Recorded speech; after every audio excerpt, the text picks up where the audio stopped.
isn't right. Oh, wait a minute. I see my audio. Okay, let's see if it goes over to the regular screen. Hopefully, yes, yes, I'm seeing my audio. All right, awesome, sweet. All right, well, howdy, folks. Sorry about that. I don't understand what happened, but apparently it took some time to get the microphone audio to work. Some settings got rearranged, but welcome to the first Koopa Talks. This is going to be different from one of my usual live streams. I usually play games and do other stuff here, but I'm going to be doing live streams where I just hang out and just talk about different things and do different things. And tonight, for tonight's live stream, we are going to be reacting to old commercials. And I decided, hey, what's going on, Mel? I decided that it would be fun to look at old commercials that I grew up with, and then some other old comes to mind. But there is a video here titled "Commercials that every 2000s kid knows," and I am a early 2000s kid. In 1992, currently 30. This is by Tacos Guys. I know it's hard to see, but that's partially because of the way I set up the overlay. I did this very last minute. It's just kind of jerry-rigged. So what I'm going to do is I'm going to go through this. This is 19 minutes and 58 seconds, and I'm going to try to do everything in my power to make sure that this stream doesn't get copyrighted and that it doesn't just get torn down. I don't know what kind of trouble that Tacos Guy here has had having uploaded this, but I'm going to try to make sure that I don't run into trouble with copyright. So I'm going to try and go ahead and react to this. I'm going to pause. I'm going to mute where I need to if I feel like there's too much copyrighted music. And I'm going to react to these and see how many of these I remember, because there's a lot of... I watched a lot of TV growing, just for reference. There's a couple of things before I get started. The first thing is you might notice that the TV on screen on the display is a Zenith brand TV. And now any of you who grew up in the 80s, the 90s, even before then, will remember Zenith TVs, especially if you were in... I believe the brand was all throughout North America. It might have even been global, but Zenith were good TVs. And they were the TVs that we had, because the TV place that we went to, I think that was their special brand. But we always got Zeniths. They stopped making them. I remember being very sad when they stopped making them. I remember when we got a Philips TV after a Zenith. That was a good TV too, but I think that was the first time we got a TV that wasn't Zenith. Then we got a Sanyo, but Zeniths were always special to me because we always had them ever since early childhood. But I would do that small tribute past. So before I delay any further, we'll go ahead, we'll get into it, and then I will pause and talk through these as necessary. I will do check here. Hey, kids! Alright, so you can hear that. Turn it down just a little. Follow the bouncing plate. Oink, oink, zoo pals. So this was... Buzz, zoo pals. Quack, this, quack, zoo I remember. pals. Zoo pals make eating fun when you clean your plate. This was Hefty's, basically their child brand of plates. I don't know why they were marketing plates to kids, paper plates. That was kind of weird. But this song got stuck in everybody's head. They played it repeatedly. You can see the plates had little slots for, like the eyes had little slots for whatever. But you see the kids were eating fruits and vegetables. They weren't eating what you would normally eat on paper plates. Then you see their face. They had, and you could use them as paper masks as well. Zoo pals. Ribbit, ribbit, zoo pals. Woof, Let me turn this down a zoo little bit. pals. Zoo pals make eating fun. Zoo pals. But I don't think we ever bought There's those. a new pet. Oh, Chia Pets. The pottery that grows. And now, Scooby-Dooby-Doo.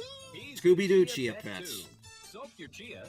I never spread had a the Chia cheese, Pet. keep it watered, I think I and saw watch it one grow. once. I saw them in the stores a lot, but I never whole got collection one. of fun with all Chia Pets, including Chia Croc. I need to Chia full screen Elephant, this.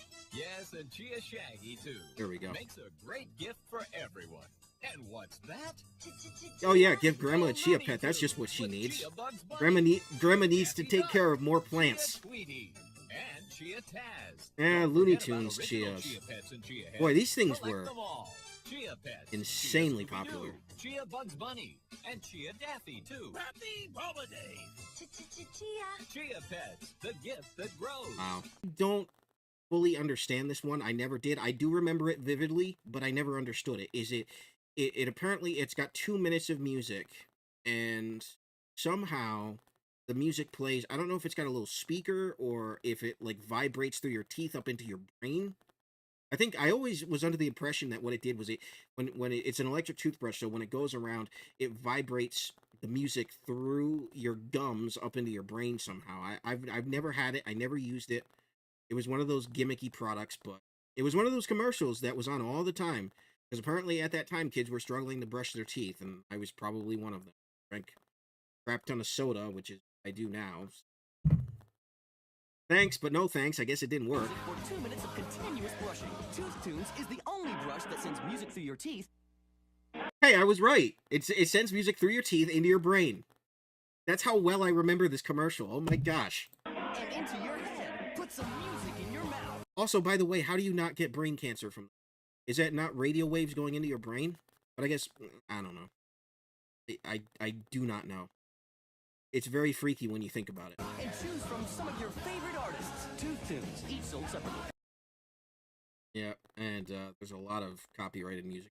Just realizing, so oops. Music sound will vary while brushing. Music sound will vary while brushing, so it's not even guaranteed to work. I wonder if it just didn't work at all.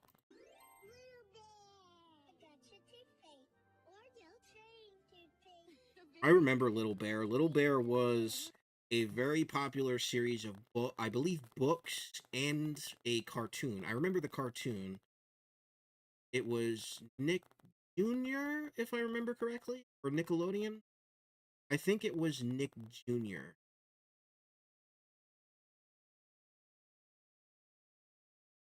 I can't remember. I just remember watching a couple of episodes, but I never had Oragel tooth. We never got Oragel.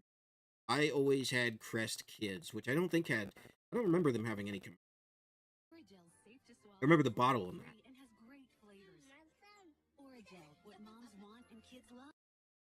Say hello to the Pillow Pets. I remember these. These are Pillow Pets.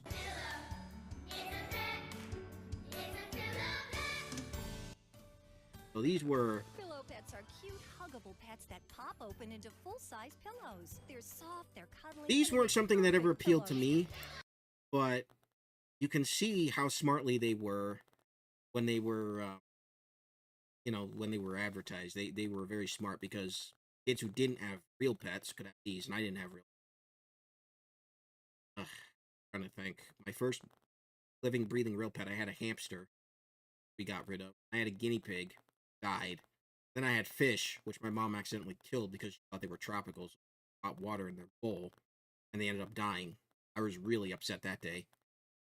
Moms, your kids will absolutely But that was a love big their trend Pillow in the Pets. late 90s and early Simply undo the 2000s hook and loop strap, was and the cat pops stuff open that into a mimicked real full-size pets pillow. because a lot of Just kids fold it couldn't up, have reattach pets the because hook and they're loop, and it's expensive. back to a cuddly animal. It's fun and So, easy. Playtime, sleep time, These were very, anytime. very Kids of all popular ages products. love their I do Pillow remember Pets. these kinds of things being everywhere. There's a panda bear, a ladybug, a frog, a dog, a unicorn, a dolphin, a bumblebee, a My monkey, gosh, they had a and so lot of many these. more. Everyone needs a pillow. Why not have Probably a fun half pillow? of these things Pillow are Pets sitting in a great for landfill travel. somewhere. Look, PJs fit right inside. Perfect for the overnight trips to Grandma's house. This is more than just another stuffed animal. This is a pillow that your child or grandchild will use every night. It's a pet with a purpose. Every pillow pad is made of ultra-soft, high-quality chenille fabric. The heavy-duty Chenille stitching ensures fabric? years of enjoyment, and they're even machine washable. Okay. Pillow pets are so soft and huggable. All it takes is one hug, and your child That's or weird. grandchild will fall in love with their pillow pet.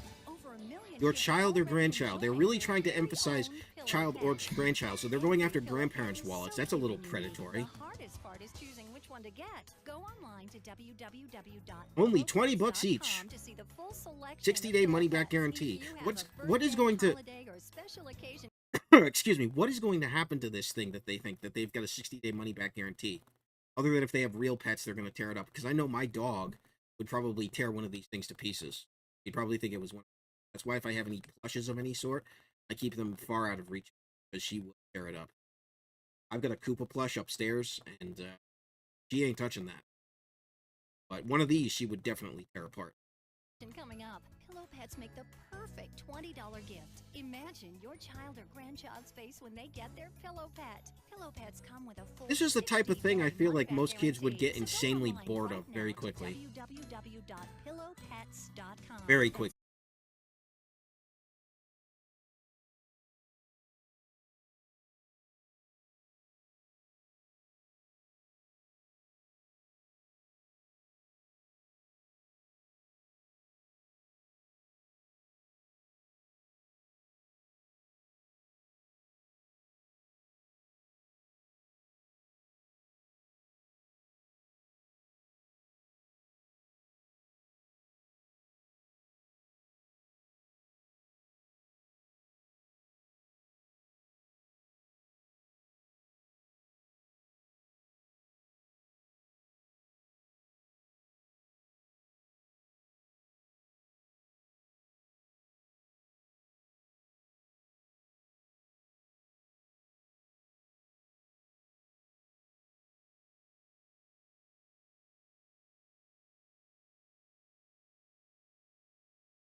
All right, folks. I apologize for that. That was entirely unintentional. What seems to have happened was my connection to my internet, the cable sagged. That's it. I went and checked my internet and the cable sagged. No, why is GOG starting? Stop. I thought I turned GOG off to auto start. So I had to restart my computer, long story short, and it was just a whole shebang. So I apologize for that. We left off, we had reacted to the Zoo Pals commercial. Oh, come on, GOG, close. I hate auto startup apps. I hate that as an option. That should be off by default. But, I do apologize for that. But anyways, we're here to have fun tonight, so that is exactly what we are going to do. And I keep looking over here like the camera's over here, but it's really over here. So that is exactly what we're going to do. Let's get back to it. So, Zoo Pals was cool. Chia Pets and radioactive toothbrushes. Tooth Tunes, which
brain trying to figure out why my computer all of a sudden has decided to crap out on me.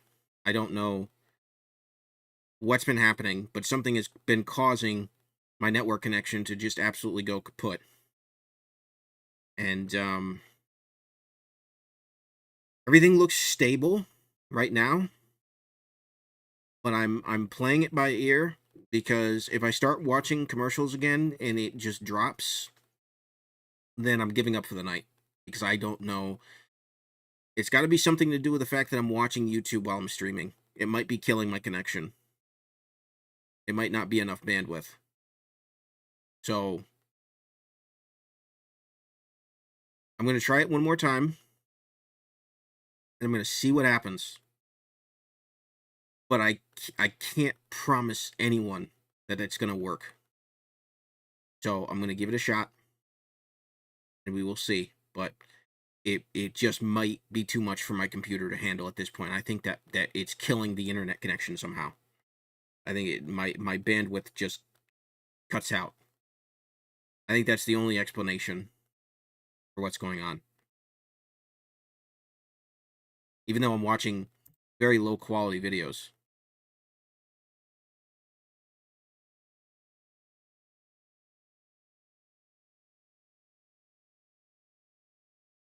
So I apologize for the off and on, but we will see what happens. All right, so we'll go back to what we were watching before, which was the every kid's reaction or so.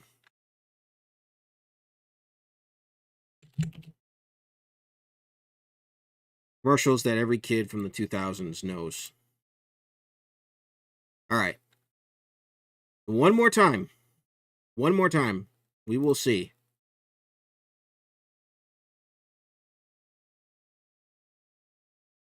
But if it goes out, then I'm done. I can't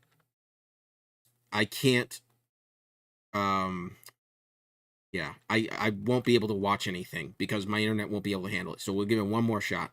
So where we last left off, if you came in earlier, it was commercials that every 2000s kid knows, and we got through the first 4 of them, and then the internet just crapped out. So we're going to start that over again, and we'll see what happens.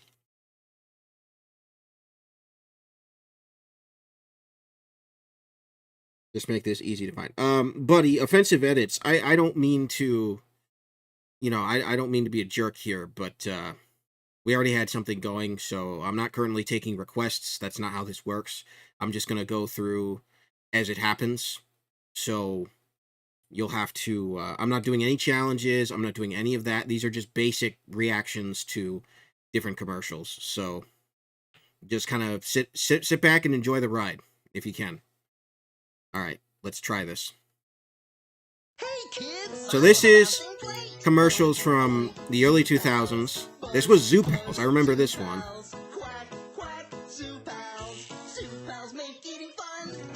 When you clean your And this is in 480p. I can't get this any higher. you see their face.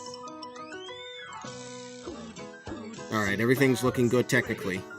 Zoo Pals. Woof, woof, Zoo Pals. Zoo Pals This commercial was on all the time. This was all the time. There's a new pet. Oh, and Chia Pets. Yes, I remember Chia Pets. My gosh. Chia Pets was... Two.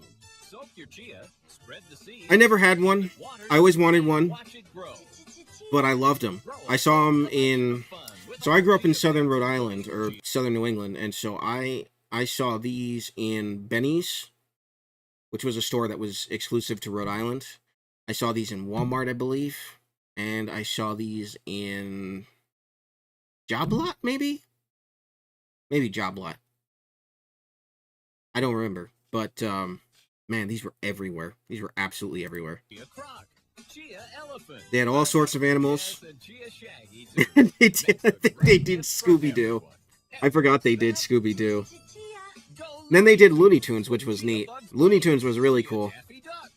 These would be cool to have. I wonder if these are on eBay. Don't forget about original chia pets and chia heads. Collect them all. I don't know if they still sell these, to be honest. We do. Chia Chia Bugs Bunny. And Chia Daffy, too. Happy holidays! That's the worst Scooby-Doo I've ever heard. The gift that grows. That's one thing I was saying earlier. I don't know what it was, but it was crazy. This was Origel featuring Little Bear. Anybody watch Little Bear? I remember watching Little Bear. I think it was Nick Jr. I get some of the Nick Jr. and some of the PBS shows confused. Although at this point, I would have probably been a little old for that. Say hello to the Pillow Pets. Then there's the Pillow Pets, which I do remember. I'm going to mute that because I'm not sure if that song is copyrighted or not. But the Pillow Pets, oh boy. Never had one, never wanted one. But you got to remember, in the early 2000s, one of the things that happened was there were a lot of kids that didn't have any pets. They couldn't have pets. Like, I grew up without pets because of a combination of allergies and just being really expensive.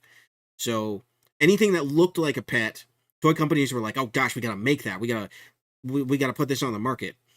And yeah, it was really cool.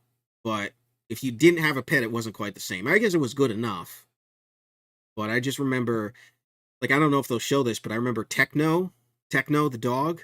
I had one before I could have an actual dog. It was the closest thing I could ever have to a dog. I remember being so excited about that and then being like, this thing sucks. This isn't a real dog. this thing is terrible.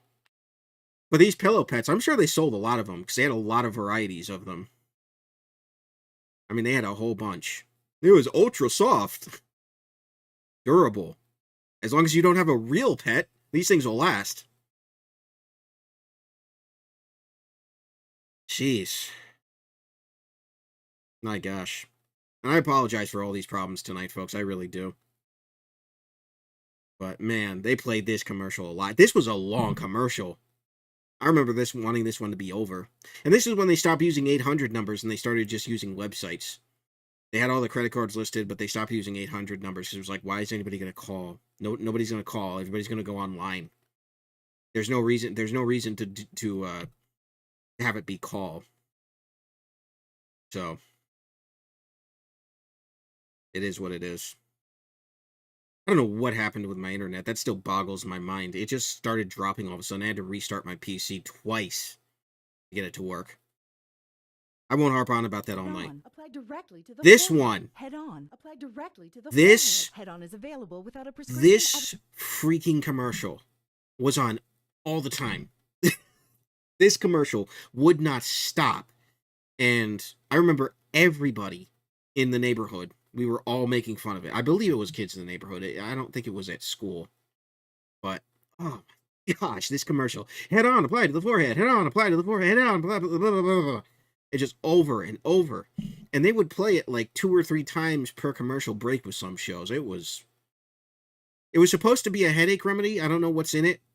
And I don't know if it's safe. I don't know if it's still on the market. But my gosh, they advertised the crap out of this. It was absurd. It was absurd, I tell you. At retailers nationwide. And I remember, I think I tried it once. You're about to be mesmerized. It's here. It's This freaking thing. Oh my gosh. Fushigi. My gosh.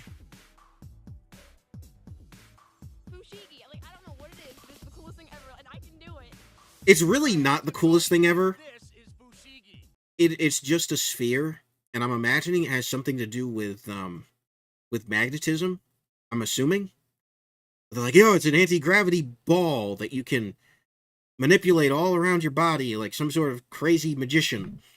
And I'm like, even as a kid, I was like, that looks neat, but what's the ultimate catch? Like, did anybody have one of these? I didn't have one of these. I didn't want one. I didn't want one. It wasn't fun to me. We're going to show you how to unlock the secrets of Fushigi, the magic gravity ball. No strings, no tricks. Magic? Maybe. An illusion? You decide. You can make Fushigi. Well, here's the thing. You decide whether it's real or an illusion. When you get the thing at home and you chuck it against a wall, is it going to bounce against the wall? Is it going to break? Because everything they're doing with it right now is based on the body. I haven't seen anybody try to chuck it at a tree or a car or a person. I don't know what this thing would do. Defy gravity and appear to float in midair. There's all sorts of text here, but it's so low resolution I can't see. All of this disclaimer. I can't read any of this. But this block of text, you need something about being 18 years old. Why are you marketing it to kids then? That's weird. I mean, I could get it because I'm 30, but why would a kid want this? You could just go get a bouncy ball at Walmart, and you could throw it at whatever you want, and then have your mom yell at you. With maneuvers like the prayer cross, the enigma, levitation, and so many more. I'm assuming, and this is pre-YouTube, I'm assuming that their website had video tutorials on how to do these things, or it came with a pamphlet that knew how to do these things, or something. I don't get it. It floats, it levitates, it will confuse the senses with its mind-blowing movements. Oh, you can use 4 of them. Oh, sign me up. Young or old, big or small, anyone can fushigi from the minute they pick up the magic gravity ball. I'm just going to tell you right now, I'm completely skeptical of this thing. I've never seen one in real life. I think I've seen them in the stores, but I've never seen kids actually playing with them, which tells me that it was a failure. I'm completely skeptical of that. Completely. I've never seen one of these before. Never. And with a little practice, you can conquer fushigi. This is so amusing. I think it's fabulous. I get it now. Everyone loves fushigi. And Some of these cuts are making me very suspicious. The way that they're cutting how they're talking to people, I don't buy it. I don't buy it. you don't have to be And I didn't buy it. I didn't buy it to begin with. It's relaxing. But if you're trying to do tricks, it's not, because what if you're not pulling the tricks off right? That's not relaxing. It's like getting a yo-yo. Remember when I got yo-yos, I couldn't do anything with them. I have a friend who was almost a professional yo-yoer. Shout out to Artful Thinking. But I couldn't do anything with them. I wonder what he thinks of this. Comment down below if you're watching, dude. be a magician. It's relaxing, even therapeutic. Best of all, it's just amazing. It floats. It's awesome. Fushigi. I don't think it does. Basic maneuvers Did they just pay that girl just to say the product name? Is that what they did there? They just paid that girl to say Fushigi? How do you do, if there's money involved, how do you do this? I want to know. I want to do it. You can pay me to say almost anything. I mean, I've got limitations, but I want to know. I genuinely want to know. to the advanced, even control more than one fushigi at a time. You can do this. Mystify, amaze, and Again, you're seeing a block of text, and that's telling me, and kids are not going to pay attention to that, that's telling me that this item is bullcrap. It's not legit. It's not real. It's just a ball. It's just a ball that's got... Oh, I don't know how it works. We're going to have to look this up once this one is done. use your friends in just minutes. Now it's your turn to master fushigi. Fushigi. It's sick. It's so much fun. I love it. It's amazing. I love it. Me too. My grandson, he's 6. There's too much enthusiasm for a ball. This is way too much enthusiasm for a ball. And all of these people are most likely paid or compensated in some way for saying what they are. I'm being a jaded, cynical 30-year-old adult. I know. I'm ruining it for people, but I'm way too skeptical of this thing. I was when I was a kid. I didn't buy it. I was like, this thing sucks. The magic gravity ball for only $19.99. $20. I mean, that's steep. That's actually not terribly bad. Let me just look this up for a minute, because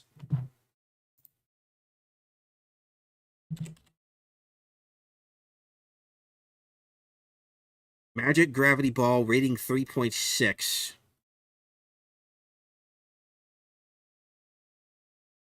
An online retailer of magic gravity balls for using contact juggling. Okay, what does Wikipedia say?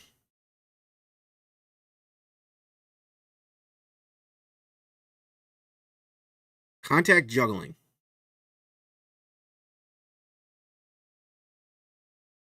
The fushigi, okay, you might not be able to read this, but I will read this to you. The fushigi is really just a reflective metal sphere surrounded by a thick layer of crystal clear acrylic. When you hold the ball, the acrylic gives the appearance you are not making contact with the ball, but contact is essential. In fact, the art is called contact juggling. I told you guys, it's garbage. It is garbage. They're just trying to get people into contact juggling. but they couldn't do it any other way. So somebody came up with a way to make it look like it was... Oh, my God. Wow. This was a scam. And when you order, we'll send you a free That's hilarious. This was a scam. Just pay processing. Call now. Oh, my childhood instincts were right. This thing was a scam. I never trusted this thing, and they advertised it for years. They advertised this ball for years, and I never bought into the enthusiasm about it. I never did. It was an absolute scam. Unbelievable. Geico Caveman! This was like the second or third Geico Caveman commercial. This was really cool. And this theme in particular was cool, and I hope I don't get copyright struck for it, my gosh.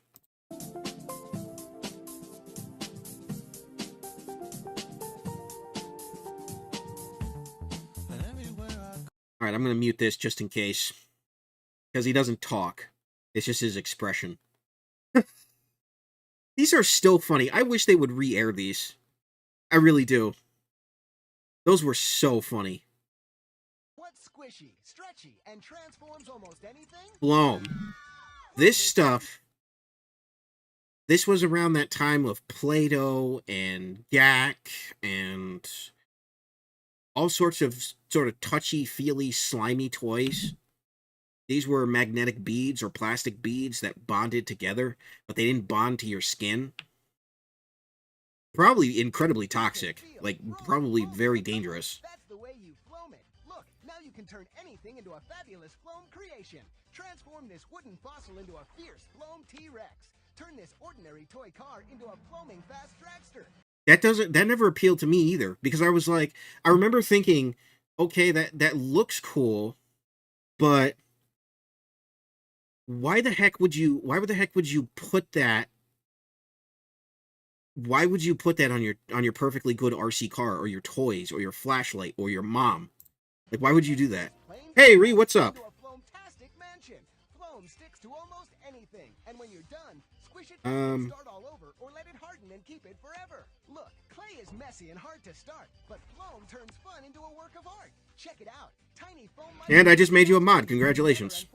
Friends get to be mods. Now craft fancy floam to wear. Model creepy floam So, critters. again, this stuff was... Plus, mix and match colors for any It was if design you took... create a stylish jewelry case If you or took a foam Play-Doh base. Foam your pencils so they're cool, or show and you added some sort of chemical agent to it so it stuck to stuff, and I assume it's stuck to skin too, and you could just put it on everything and make it look kind of stupid. It was... They advertised the crap out of this. So, yeah, congratulations. Yeah, you are now a mod. 100%. some spirit at school. Make costume masks. But yeah, this stuff was everywhere. Take floam outside and the fun will go on. And what they're doing right now is they're putting its versatility. Put it on your bike, put it on your skateboard, put it on your shoes. Again, put it on your mom, put it on your dog, put it on your sister, put it on your toilet. Floam, it's fun you can feel. Oh, here we go. Reese's Puffs. Combination of peanut butter and chocolatey flavor. Reese's Puff cereal, part of a complete breakfast. But my sister loved Reese's Puffs. She adored it. I remember we got it all the time. And it wasn't bad. It wasn't bad. It had like it had flavor dusting on it, but it was basically like just if you added peanut butter, if you combined Cocoa Puffs and Captain Crunch's Peanut Butter Crunch, that's pretty much Reese's Puffs. I don't know if they're still around, but that's what it used to be. And it was wildly successful, too, let me tell you. That stuff sold like crazy. Ooh, Chef Boyardee. Oh, not tonight, sweetie. You've had chef every night this week. By the way, what mom says no to Chef Boyardee? Do you realize how cheap that stuff is? You can get cans upon cans of that stuff. It's like SpaghettiOs. I still buy SpaghettiOs because they're awesome. I don't know if that's in this compilation somewhere, but what mom says no to Chef Boyardee? But I love Chef. Yeah, you just depressed your child. Awesome. Mom of the year, ladies and gentlemen. Okay, this is the extended version of this commercial. I still eat beefaroni, not gonna lie. Hey, that's what's up. That's what's up. Everybody has one thing of Chef Boyardee they love. I love the cheese ravioli with the meat sauce. Well, some of them have the meat sauce, but the cheese ravioli is great. But I'm a SpaghettiOs guy. I always ate SpaghettiOs. That stuff is amazing. Absolutely amazing. But this commercial is great. I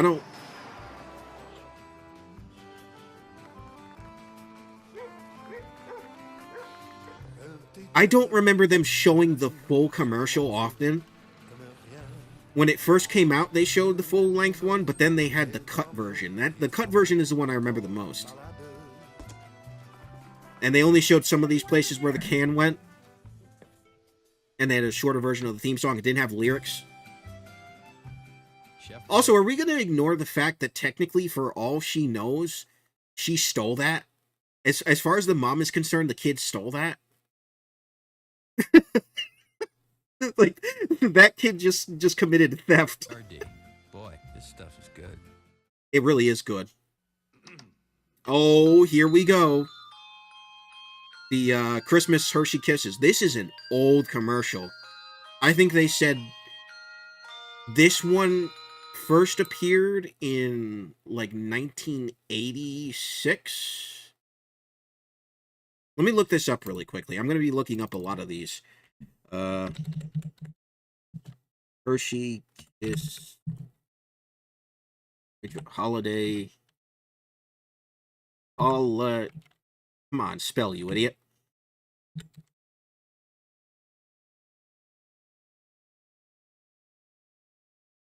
How old is the Hershey Kiss commercial? 1989. So that commercial came way before I was born. I was born in 1992. Gosh, I'm an old fart. But this aired every year. And then, this commercial was one of my favorites. I was also just talking about the Hershey Kiss commercial. Yeah, they ruined it. They ruined it now, because what they did was they added to it. They started the thing, and then they've got a little girl that, like, pulls the Hershey Kiss. She yanks it away, and then she's, like, making stuff with her dad, and they do, like, a remix of Wish You a Merry Christmas. I don't like it. It's terrible. I don't like the new version. They should never have messed with that. In fact, the YouTube channel Zebra Corner did a really good spoof of that, and why it was just terrible. I don't like it. I don't like it. What the fudge? Comfortable with this one, guys.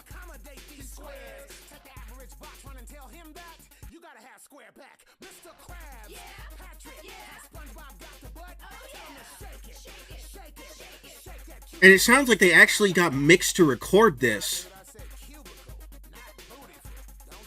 Or a mix impersonator.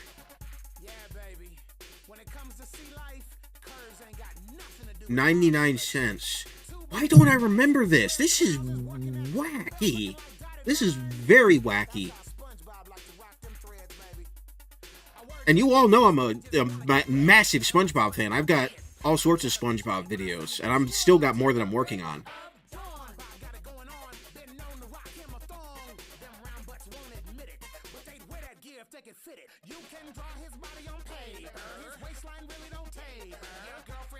They don't know what to say about this one.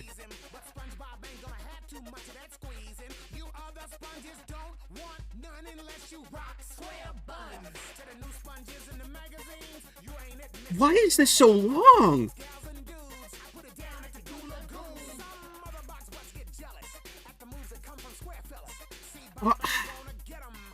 I mean, I like the floppy disk and the cassette tape. That's appropriate for 2000. I'm assuming this was 2000 or 2001. I think BK was going weird for... They've been going weird ever since they introduced the King character, but I do not remember this one. And I feel like I should. Okay, Capri Sun. This doesn't look terribly familiar.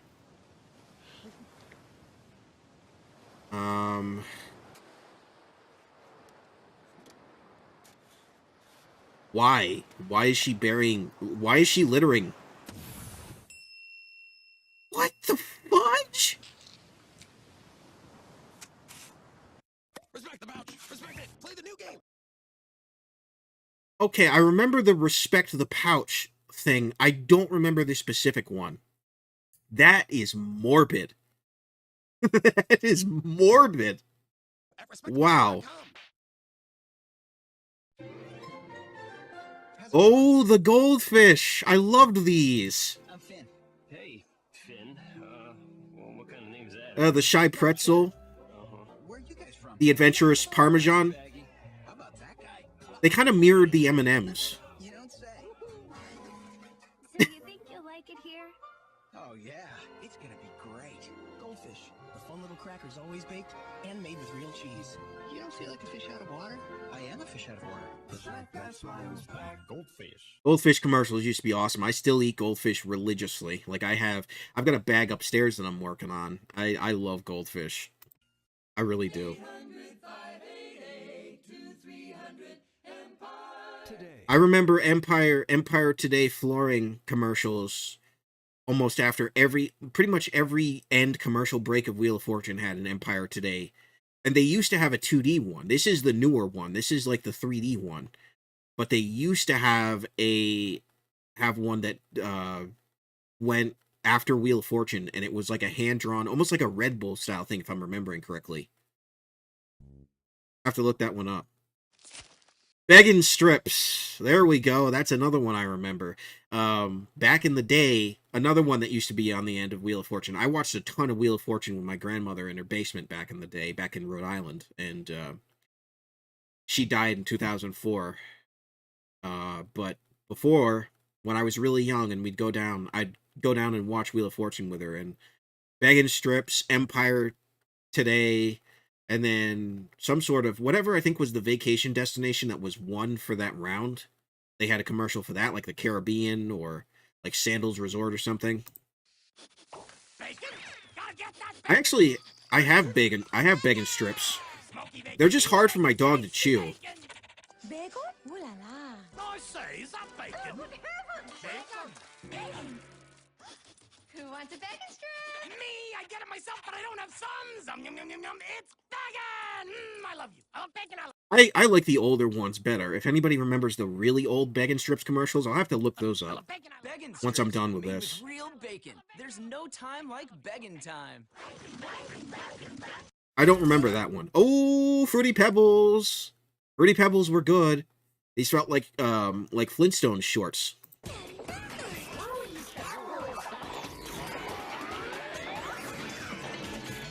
Yikes! He's as big as the taste of my Post Fruity Pebbles cereal, part of a good breakfast. I vaguely remember this one. Oh, everybody loves the big fruity blast inside every little Pebbles piece.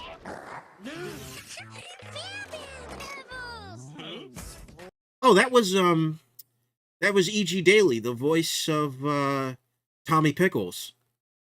I didn't realize she did Bam Bam. That's cool. My little Pebbles. Your Pebbles. Everybody loves bacon. Yeah, I sure do. The sizzle, the scent, the mouth-watering taste. That was the most unnatural crunch sound. That was a you can get that sound effect and use it in editing. Are those bacon cupcakes? What are those? Didn't think it could get any better? Watch. We're turning bacon upside down. Introducing Bacon Bowl. The easy way to make What? Why don't I remember this? delicious edible bowls out of bacon for fun, savory, crunchy. Why do they keep using that sound effect? It doesn't match up with people's mouths. It's like poorly dubbed anime. Yum! Just wrap your favorite cut of bacon around the bacon bowl form and cook. In just minutes, you'll have tasty, toasty bacon bowls. Eggs and hash browns. I'm sorry, I can't get over that sound effect. Why are they using that? That's the stock bite sound effect. It doesn't match up with anything. That's very cheap of this ad agency. For breakfast, it's better in a bacon bowl. BLT for lunch? Bacon bowl makes a... Why was the BLT in black and white? Okay, I don't remember this, but take my money. Yeah, you know, oddly, I think this would be a good thing to have. This isn't a bad idea at all. Bowls made out of bacon, I'll take it. Whole new way to munch. The patented design allows the bacon to crisp up evenly while grease collects in the channel, so you can pour it out of your diet. Go from unsatisfying bacon bit snacks to hot, crispy bacon bowl stuffed. When is bacon not satisfying? When are bacon bits not satisfying? You can't have bacon bits on top of your bacon bowl? To the max, or make healthy egg white turkey bacon bowl. No, no, no, no, no, no, no, no, no, no, no, no turkey bacon. It is pork or nothing. No turkey bacon, no substitutions. No, I draw the line at turkey bacon. Now everything's better in a bacon bowl. Bacon bowl cooks bacon to perfection in the oven, microwave, and toaster oven too. The only problem is that I feel like bacon doesn't cook like it should. I don't feel like bacon cooks like it should in anything other than a skillet or on a grill. Feel like mac and cheese? Serve up the perfect portion in a... Why didn't this catch on, by the way? Like, I don't remember this, and I don't think I've ever seen this. So obviously it didn't catch on. Did it just not work? Did the bacon just fall apart as soon as you took it out of the mold? A bacon bowl. Craving a burger? Stack it up in a bacon bowl and pile on the toppings. Bacon bowl makes bacon the star of every dish. And it's not just for bacon. Make mouth-watering bread bowls for Okay, those actually look good. pizza bites, soups, stews, and more. Call now to get 2 bacon bowls for $10. Wow, that's actually a good deal. $10 Order bucks. now and get the everything's better in a bacon... Sister can't have bacon because she's allergic to almost everything. Well, actually, wait a minute. I don't want to get that wrong. Maybe she can have bacon. I don't know. I'll have to talk to her about it. But she's allergic to most foods, so... But I love bacon. My mom loves bacon. My dad loves bacon. My dog loves bacon. Although we don't give her much because, you know, we just give her bacon strips every once in a while. But everybody loves bacon. Except for that nonsense turkey bacon. They get that crap out of here. Ideas like bacon bowl meatloaf. Ew! Bacon bowl meatloaf? Okay, this looks good. Blue cheeseburger bowl. Blue cheeseburger bowl, and more. Baked beans in a bacon. Ew. Ugh, I don't like baked beans. My pop likes baked beans, but I don't like baked beans. No, that's not for me. Yours free. But wait, order right now and get twice the bacon bowls free. Wow, so you get 4 of them. I had a feeling they were going to try to get you 4, but I didn't know if they were going to add to the price. Just pay shipping and processing. That's 4 bacon bowls. Now the question, is this going to have a 1-800 number or just a website? Because around this time period, they did both. They did 1-800 numbers and websites. So is this going to have a 1-800 number or is it going to have just a website? I'm guessing a 1-800 number, but many of these haven't, so... Plus the cookbook and this limited edition I Heart Bacon Bowls pin. All for $10. Oh wow, they throw in an enamel pin. I'm definitely sold now. You can call I mean, I was already or sold log when on they at said bacon. buybaconbowl.com. That's buybaconbowl.com. They always had to do a double promotion at the end, right? Because otherwise it was like, okay, well, what if, you know... And that was something that was always shady to me, because you did a double promotion, but it's like, what if the thing sucked? What if it didn't work? You know? Like, what if it was just garbage? So you have 2 pieces of garbage that you can't get rid of, because nobody's going to take it. It's like, oh, I got this thing on As Seen on TV, and I remember when in the mall, when they had an As Seen on TV store, that was the coolest thing. The As Seen on TV store, that was neat. I really like that. This probably was in there. This is an As Seen on TV product. I need to full screen this too. What makes a Hershey's bar pure? I remember this. This was freaky as a kid. Pure joy. Pure Chocolate people. Pure. I'm pretty sure we call them African Americans today. I'm pretty sure that's what they... That's kind of an outdated term. If I want to be PC, about it, but that was a weird one. But they did broadcast that one a lot, and that was a short version. There may have been a longer version, but that one was weird. Attention, parents and grandparents. Message for Gerber Life parents and grandparents of children up to 14 years old. We accidentally put asbestos in our baby food.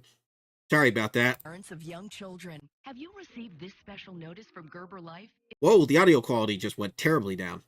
That wasn't on my end. That was the commercial. If not, you're urged to call this toll-free number now because Gerber Life is accepting applications for their affordable grow-up plan. I never knew what this was. I remember the commercial, but I never knew what this was. This Gerber Life Grow Plan. Is it like baby food insurance? It's easy to help your child get off to a good financial start for just pennies a day. Free information will be sent to parents and grandparents who call now. But hey, there's something with a 1-800 number. That was disappearing at this time. Again, things were shifting from 1-800 numbers to websites because websites were starting to get more stable. There are a lot better web hosting services. And, but you also had on the bottom here, I know you can just barely see my cursor, but on the bottom here, you had their website. So, but the 1-800 numbers were rare. They were starting to become rare because just go online. I think it was a fund for your kids, which is weird because why? I mean, the government already does all sorts of social services for kids, especially kids with disabilities. But this seems weird. This must be something to do with food. You can apply right now over the phone if you'd like. The Grow Up Plan gives your child $10,000 in whole life insurance protection. Holy crap. $10,000. This is, oh, so it's life insurance. Why are they advertising? Why did they advertise life insurance on kids' channels? I don't understand this. Why were they advertising? Like, this would have been on Nickelodeon and Cartoon Network, but why? This doesn't make any sense. This is the type of thing that should have been on, like, NBC or Fox or the WB or UPN. I think the WB and UPN were still around by 2000.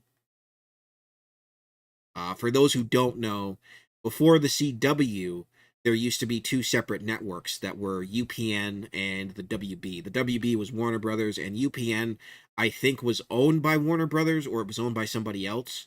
They were both really good networks, and then they ended up combining the two, and they became the CW, and it was a joint venture between Warner Brothers and, I think, CBS or NBC or somebody, I don't remember. Now, and doubles automatically to $20,000 later at no extra cost. Later on, your child can buy more, up to $100,000 in total protection. Wow. That's crazy. I wonder if anybody's still part of this plan. I wonder if this was a scam like Fushigi. Regardless of their health or job. 10 times. I can't get over that, by the way. That was hilarious. The plan also builds cash value over time that you can borrow from later. Help give your child a head start for just pennies a day. Don't wait. Call now for free information. That's just weird to me because I do remember this commercial. This was on a lot. Or go to growupplan.com now. Gerber Grow Up Plan. Gonna have to look that one up. From Baby Take a Bow to Curly Top and Heidi. Shirley Temple. Favorite little darling, Shirley Temple, has been entertaining us for generations. And now, through this exclusive TV offer, you can experience That was comprehensive DVD. That was interesting. They sold this. This was a multi-disc collection of pretty much everything that Shirley Temple had ever done, at least as a child. I don't think they had these were commercials because that's what she started out doing. She started out doing commercials, and I don't believe they had anything full length like Annie or some of the movies she did when she was an adult. But apparently she was a big commercial star, and I didn't realize that when I was a kid. But this just doesn't feel like something that appealed to kids, even though she was a kid. In black and white and in color. Presenting the Shirley Temple Little Darling DVD collection. 18 timeless films. Oh, wow. No, it's everything. It's all films and commercials, and wow. I'm curious to see how much this is, because that's actually a really neat thing to have if you're into film history like I am. I wouldn't buy it personally, because I don't really care about Shirley Temple. May she rest in peace. But that's a cool collection. If they did something like this for the Three Stooges, which I think they did.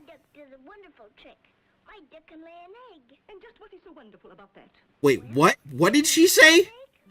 What is so wonderful about the family will enjoy together. Oh, my duck does a wonderful trick. Okay, she said duck. I thought she said something else. I was like, I'm gonna have to change the rating of this stream. My God. Oh no.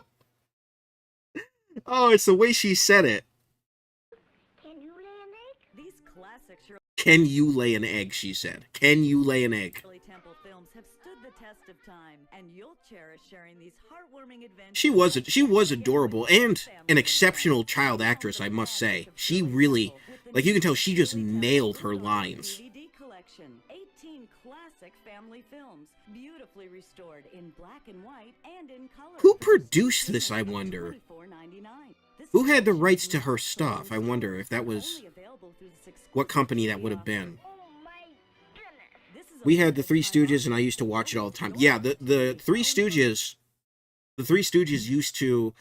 Me and Artful Thinking used to watch the Three Stooges because back in the early 2000s on AMC they used to have what they called the Stooges Slap Happy Hour, and me and Artful Thinking, Ian, used to watch the Three Stooges, and it was a marathon, I think, for about an hour or two in the afternoon. And they used to just run all sorts of Stooges shorts. Some of the best media I've ever seen. I still, to this day, laugh like a maniac at the Three Stooges. Complete Shirley Temple DVD collection ever. But yeah, she was talented. She could tap dance. She could sing. Call now to order your. She was very talented, especially compared to a lot of today's child actresses. She was immensely talented.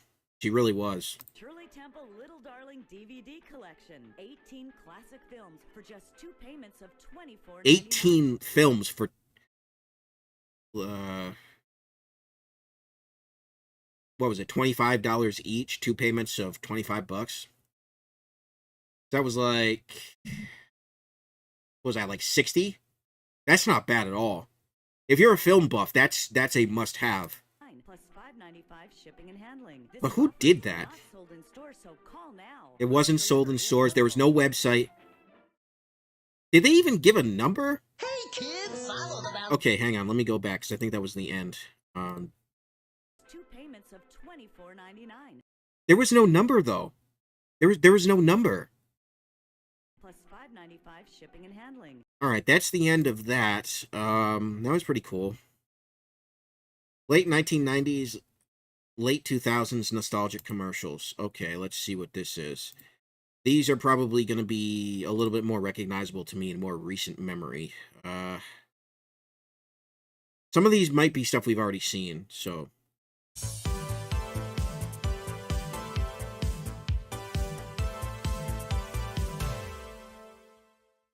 Alright, that's a cool intro. From Betty Crocker. It's the most exciting thing you can do with the inside of a cake. Introducing the Betty Crocker Bacon Film. Oh, I remember this thing. Pan that lets you prepare a cake. Yeah, what this was it basically, it allowed you to bake a cake and then bake another cake inside of it. What happened to it? I don't know why they don't still sell it.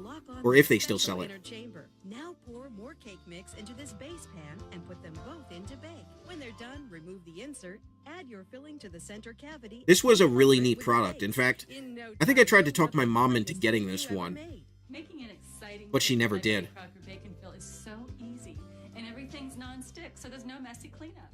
These are the kind of desserts you'll find in the finest restaurants. This thing was really cool. Ice cream cakes, Italian-filled torts, even baked Alaska. Or you can simply fill... Oh no, the cake's on fire! even baked Alaska. Baked Alaska. I mean, that's a real thing, but still, that's just, it's like you've got all these great cakes, and it's like, oh no, fire! Alaska. Or you can simply... Grandma's burning her Betty Crocker cakes again. Fill your cake with a different Betty Crocker cake mix. Just fill the inner chamber instead of the base. Now make all your cakes extra special. Make them Betty Crocker bacon fill cakes. You'll get the bacon fill pan, the inner chamber, and the base pan. What was the price? With instructions and Betty Crocker recipes. All for only $19.95. It was always $19.95. I don't know how they decided that was the good price point, but that's actually not bad.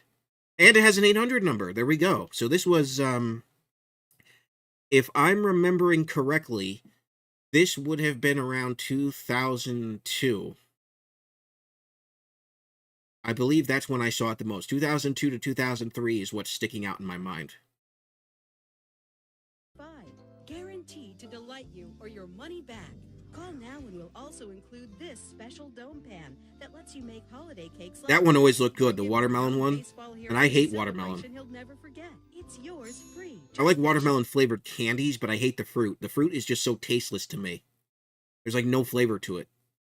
It's just like biting into water, which is why it's called a watermelon, because it absorbs water and, you know. Shipping and handling. Plus, we'll give you over $5 worth of coupons. $5 worth of coupons? Well, sign me right up. Good for your favorite General Mills products. So don't delay. That's right. Betty Crocker is a General Mills brand. I completely forgot about that. Wow. Order your Betty Crocker bacon fill now. It's a big brand, but I forgot that it was General Mills. I don't know if it still is, but it was at this time. And this is a classic. This blue screen, everything at the end had this blue screen. It had all the credit cards. It had the 1-800 numbers, all the disclaimers. Not sold in stores yet. Right?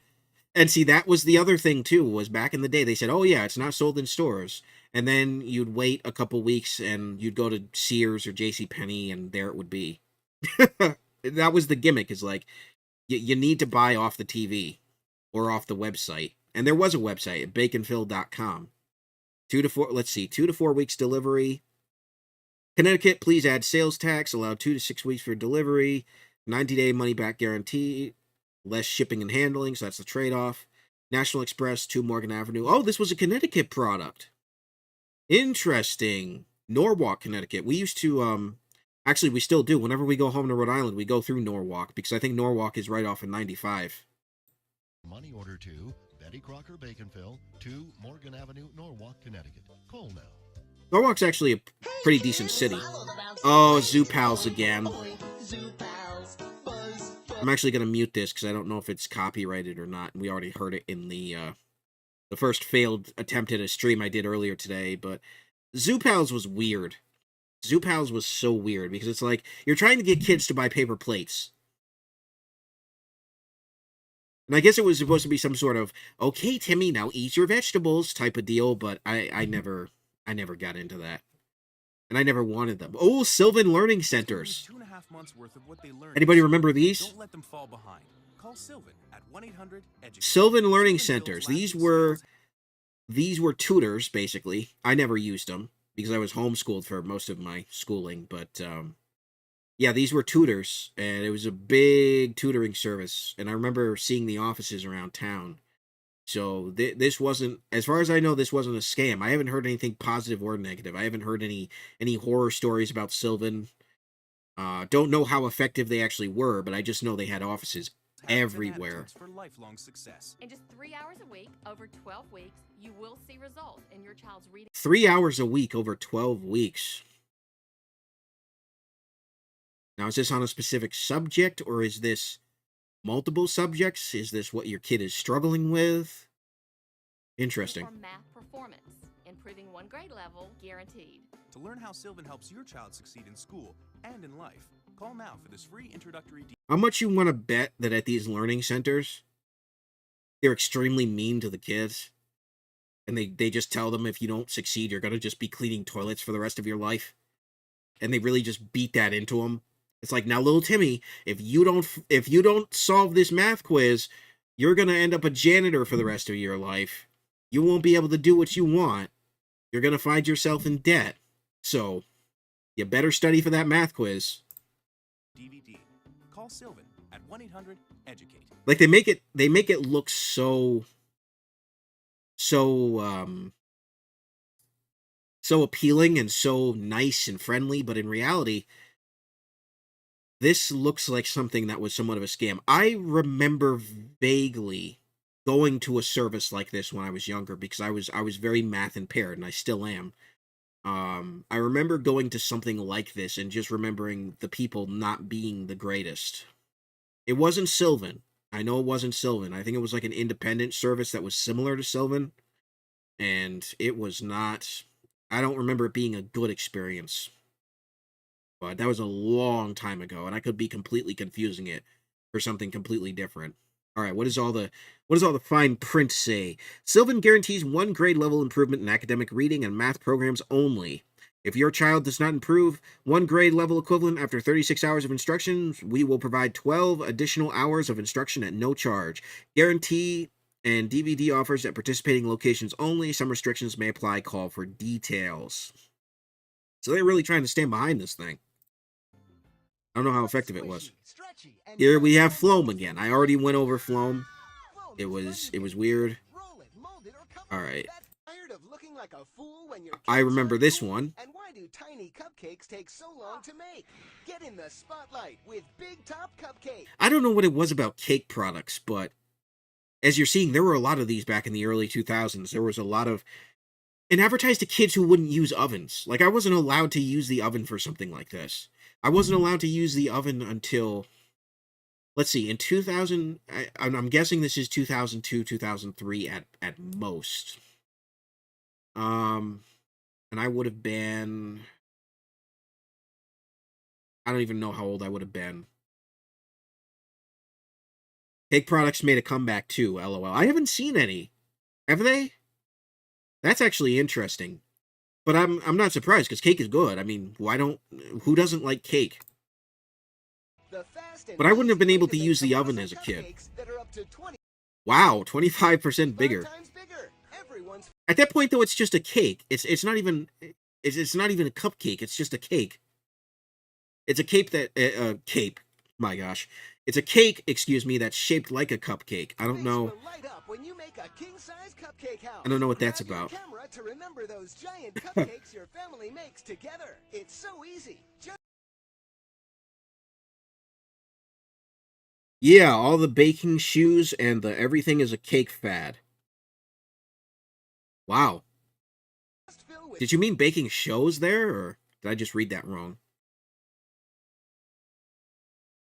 Interesting. Any cake mix, bake and decorate. Wow, that jumbo cupcake looks amazing. Big Top's quick release Shows, ha ha ha. Yeah, that's what I thought you meant. I love autocorrect, don't you? Yeah. Yeah, everything is a cake. Yeah, because you've got like Cupcake Wars and all the bake-offs, like the licensed theme bake-offs, like they had a Dr. Seuss one not too long ago and things like that. That stuff I do know about. So a perfect cupcake pops out every time. At this point, though, why not just make a cake? I can see why this one would have failed. Because you're going through these extra steps to make it look like a cupcake when it's really just a cake. Just ice it and go. Like, why do this?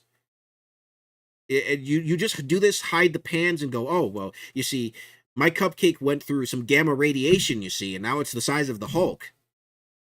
Like, really? Why?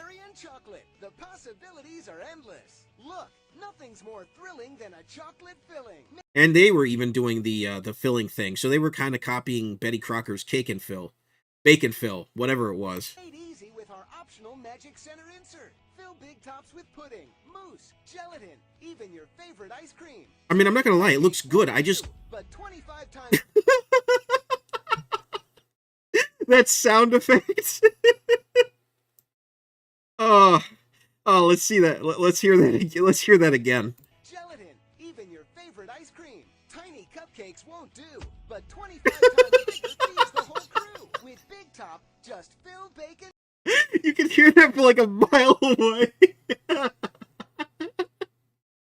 Oh, either they were having an earthquake or Mom was baking cupcakes again. Decorate. Plus, it's dishwasher safe. Store-bought cakes are so expensive. Oh, I love that. Stick and cost over $35. Oh, but you can join the show with Big Top that was Cupcakes funny. for $19.99. We'll even include this idea book free. Use the tips to make a silly clown food that's sure to get a laugh. But we're not done. We'll give you these awesome animal cookie cutters to bake three-dimensional cookies. Make lions or tasty elephants. A $20 value free. Okay, that Call right now. three-dimensional animal cookies, you're just making it harder to eat. It looks cool, but you're just like the way the way the legs are jutting out there, you're just making it harder to eat the thing. Like, it's fun to look at and they stand up. Yeah, that's cool, but you're just, I mean, there's more food, so that's cool, but it's just harder to eat. Make yummy lions or tasty elephants. A $20 value free. And they're still flat. They're Call just, right now, and as a they just bonus, have we'll legs. double your order. Just pay processing and handling. I don't get You that one. 2 big top cupcakes, 2 idea books, and 2 3D cookie cutters. A whopping $100 value for $19.95. Call or log on to get yours. Interesting. Oh, they didn't use the sound effect that time. Okay, this is where the 1-800 screen would have been. Ooh, SpaghettiOs, here we go. SpaghettiOs pasta. I remember this one vividly. Once you get your lips around us, you know you'll be in trouble. Spaghetti, oh, oh, where would your mouth stream about? Spaghetti, oh, take it away. Sitting in my cupboard. They're really good. Just the classic SpaghettiOs though, not the Franks, because I don't want to risk canned meat. That's just kind of off-putting. Your child can visit Zoo books. I remember zoo books. I remember wanting them but never getting them.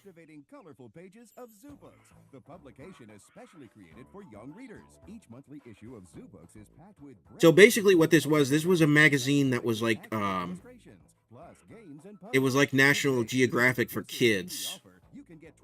And they had these actually, I believe, in one of the dentist office I used to go to with my parents, the one that they went to. I didn't go to the dentist, but I only read them at the doctor's office. Yeah, exactly.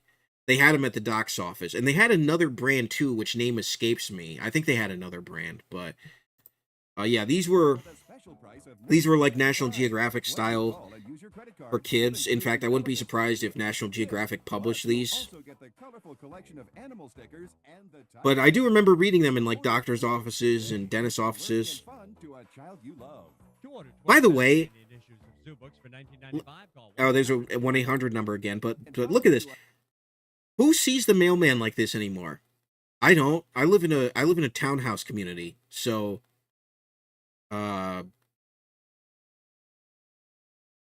I've never interacted with my mail. Even when I lived in Rhode Island, I never, like, the mail person, she had a beat up old Jeep. Like, she was friendly, but she never like brought stuff right to our door. I don't remember them ever bringing packages right to our door. Sometimes maybe, but I was never around. I was too young to really do anything. Highlights, yes, thank you. That was the other one, was highlights. Those were the ones that were in doctor's offices the most I remember. Those were fun. What child you love. 212 fascinating editions. And there's that blue screen again. What I say, it was iconic. And no website, so this was an older ad, but they ran it for years. And I think eventually what they did was they edited the screen in order to add a website to it. But this version didn't have that. That's really cool. This was back when you had to order your books, your catalogs, you had to do it all over the phone. Good times. There's a Chef Boyardee commercial again. Oh, not tonight, sweetie. You've had chef every night this week. That mom is just so mean. No chef for her daughter. Alright, we've already seen that.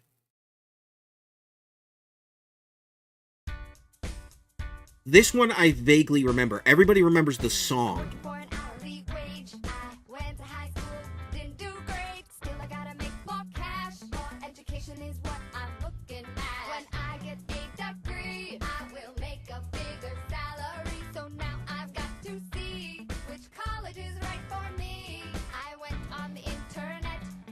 And you can tell by the way she said internet, this is when the internet was... Oh gosh, look at that. Look at that web browser page. That brings back some memories. The grayed out Windows 95 Internet Explorer page. My goodness. Community college good.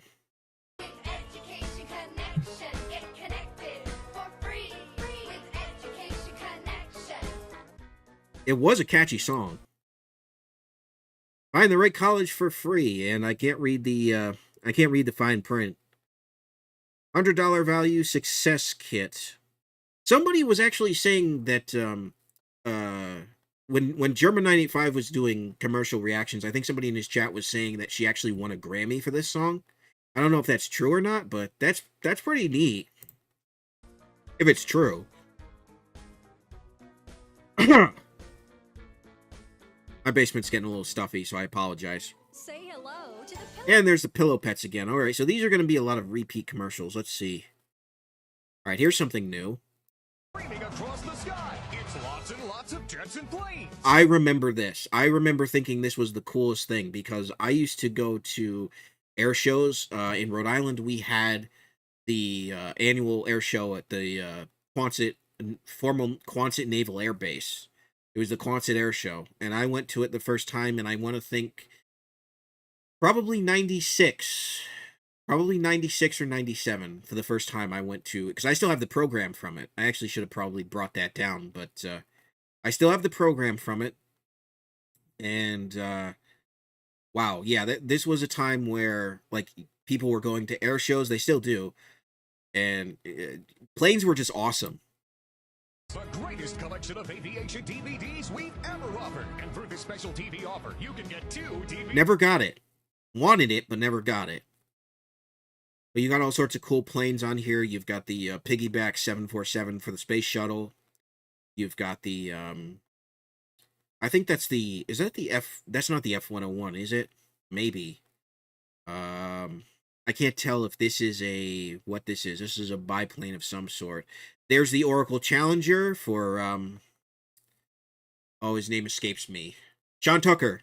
How could I forget? Sean D. Tucker. This is the Oracle Challenger, this little red biplane here. Fun fact about this, I'm going off a little bit of tangent, but it's worth it, trust me. The Oracle Challenger used to be the 1-800-COLLECT Challenger, and before that, the 10-10-220 Challenger. In, I believe, 96 or 97, when I was really little, one of the first aerobatic performances I saw was by this plane and this pilot, and it was the 1-800-COLLECT Challenger, and I fell in love with it ever since. And I've seen him 2 or 3 times before. He's now retired. But if you ever look up the Sean Tucker and the Oracle Challenger, it is an awesome performance that he puts on. It is really cool. They might show clips of it here. And then on this one, you have the Thunderbirds, which were a really cool show. I saw them once. You got a T6 Texan. You've got a Airbus. It's either a Boeing 737 or an Airbus. I'm not really sure. And then you've got another aerobatic team that I don't recognize here. But really cool stuff for kids, honestly, and for adults.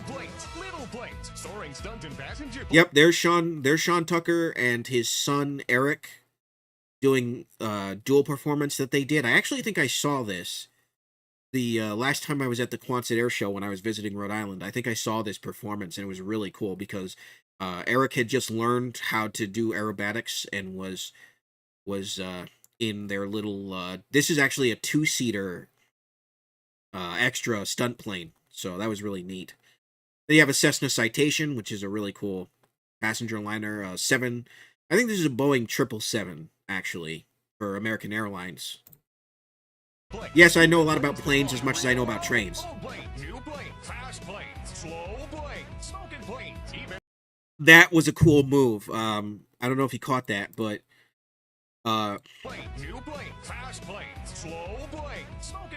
one thing Sean Tucker would do is he would pour the smoke on and he would fly sideways across the length of the show floor there on the runway. It was really, really cool. F-15. Plus much more when you order lots and lots of jets and Blue Angels. That was my goal as a kid, was to see the Blue Angels. I never saw them. I saw the Thunderbirds when I was really young, and then I saw them again, and then I finally saw the Blue Angels years later, and they were awesome. Back in the 90s, every kid wanted to see the Blue Angels. It was an amazing performance, and I saw it years later. Awesome. Just awesome. planes. Each DVD is jam-packed with lots of high-flying, close-up action. This special TV offer is... That's cool. One of those old-fashioned, what do you call them? Not hang gliders, but, oh, I can't think of the name of them. They used to be really popular. And Fat Albert, the Blue Angels transport. Or Sean Tucker. I ought to try to find these DVDs. Oh, here's another one without a website. They wanted you to call. And again, I don't know why the background screen was always blue, but it was always some shade of blue. Songs. You must be 18 years old or to call 888-300-3455. Parents call 888-300-3455. Satisfaction guarantee. There's a B-2 bomber. 300-3455 for lots of jets and I know, I'm geeking out about planes over here. I apologize. I remember this, the Scooby-Doo Haunted House game. Spin the spinner and move through the house with secret booby traps. Shaggy's been trapped. It was basically, it was like Mousetrap, but Scooby-Doo themed, and I don't really know if it had a purpose, if it was a board game, or if it was just cheap plastic that was Scooby-Doo themed. Watch out, Daphne. Good job, Scooby. Let's see who the ghost really is. The Scooby. Okay, that's the worst Velma costume I think I've ever seen. Aside from the new Velma TV show, that was the worst Velma costume I've ever seen. No offense to the kid. Haunted house game. Fun fact, back in the early 2000s, right as Cartoon Network's preschool block ended, from noontime till about, I believe, 2 o'clock in the afternoon, they would just run reruns of Scooby-Doo, Where Are You? And me and my sister used to watch it. I hated Scooby-Doo. I didn't like Scooby-Doo. And I'm sure some of you are like, wait, what? How could you hate Scooby-Doo? It wasn't... The reason I hated Scooby-Doo wasn't because it was a bad show. I didn't think it was a bad show. I liked the characters. I liked Shaggy. I liked Scooby. I liked Fred, Daphne, Velma.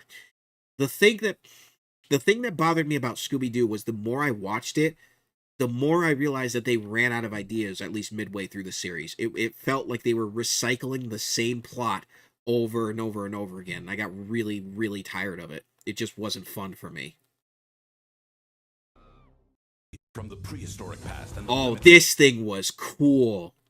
I remember seeing this thing at Walmart and seeing the commercials for it. It's, I don't know what the name of it is. They'll obviously say it, but it was a remote-controlled dinosaur, and it was really advanced. This thing was awesome. I think it was like Raptor XL. This future comes Roboraptor. Roboraptor, that's what it was called. This thing was awesome. I remember seeing this thing because it was one of the toys that they had behind like a glass case, and they had buttons where you could use certain features with it. They had this at Target. They had this at Walmart. This thing was awesome. With biomechanical motion and 3 programmable behavior modes make him interactive, responsive, or unpredictable. Touch sensors in his hands. The thing that was cool about Roboraptor for me was it came out around the same time that Zoids was popular. And if you know anything about Zoids, it was a mecha anime where they had a large prehistoric robot mechs that they would use to battle and wage war. There were 2 series. There was Zoids New Century Zero and Zoids Chaotic Century. Or no, it was 3 series technically. It was New Century Zero, Chaotic Century, and Guardian Force. And that was some of my first exposure to anime, actually, and it was a really, really cool series. Interactive. Sonic sensors lock onto sound. Vision sensors see you. Take control of Roboraptor with a multifunction remote, or let him roam free. Sensory awareness lets him feel and react with his environment. And the controller was like a game controller. I don't know if you saw that, but it was like a PlayStation DualShock, so it was really cool. Friend or predator, you decide. Roboraptor. Why would you do that?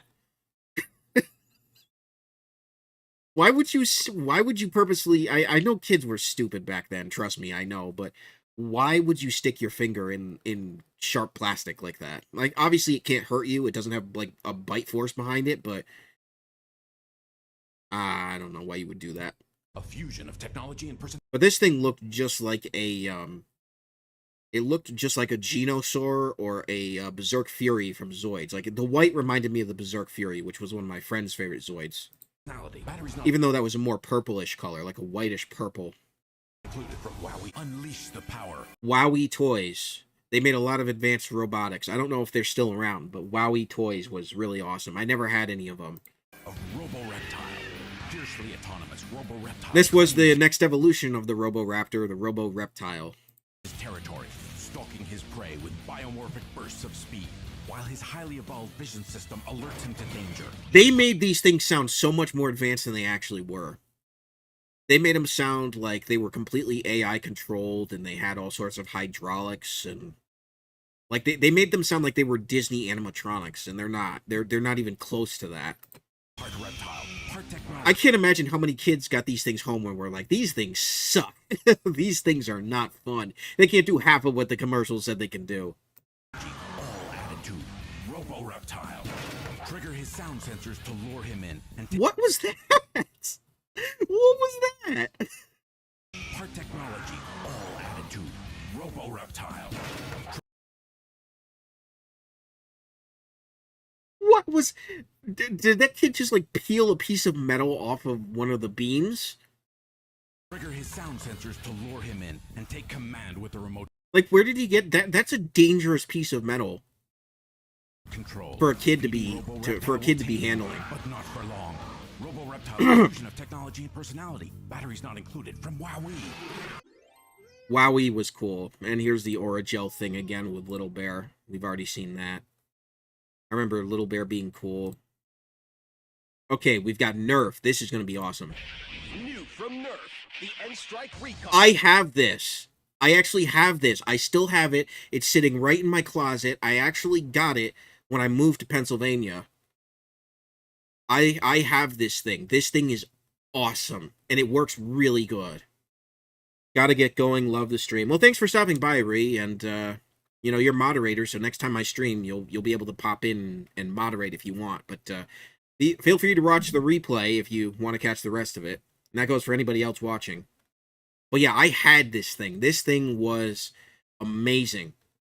This was an awesome Nerf blaster. This was one of the best Nerf blasters I owned. And I owned the one that had, like, it could shoot 10 at a time.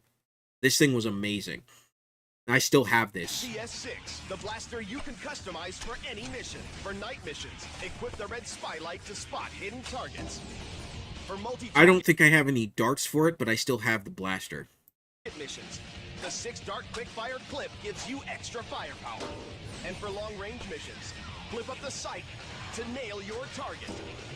I just bought the thing because it looked like an assault rifle, and I thought it was cool, and it really is. The N-Strike Recon CS6, only from Nerf.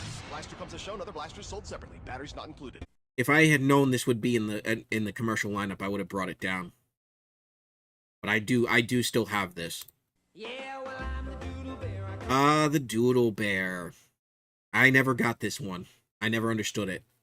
Never bought it, never understood it. It's basically a teddy bear that you can ink, and the ink washes off.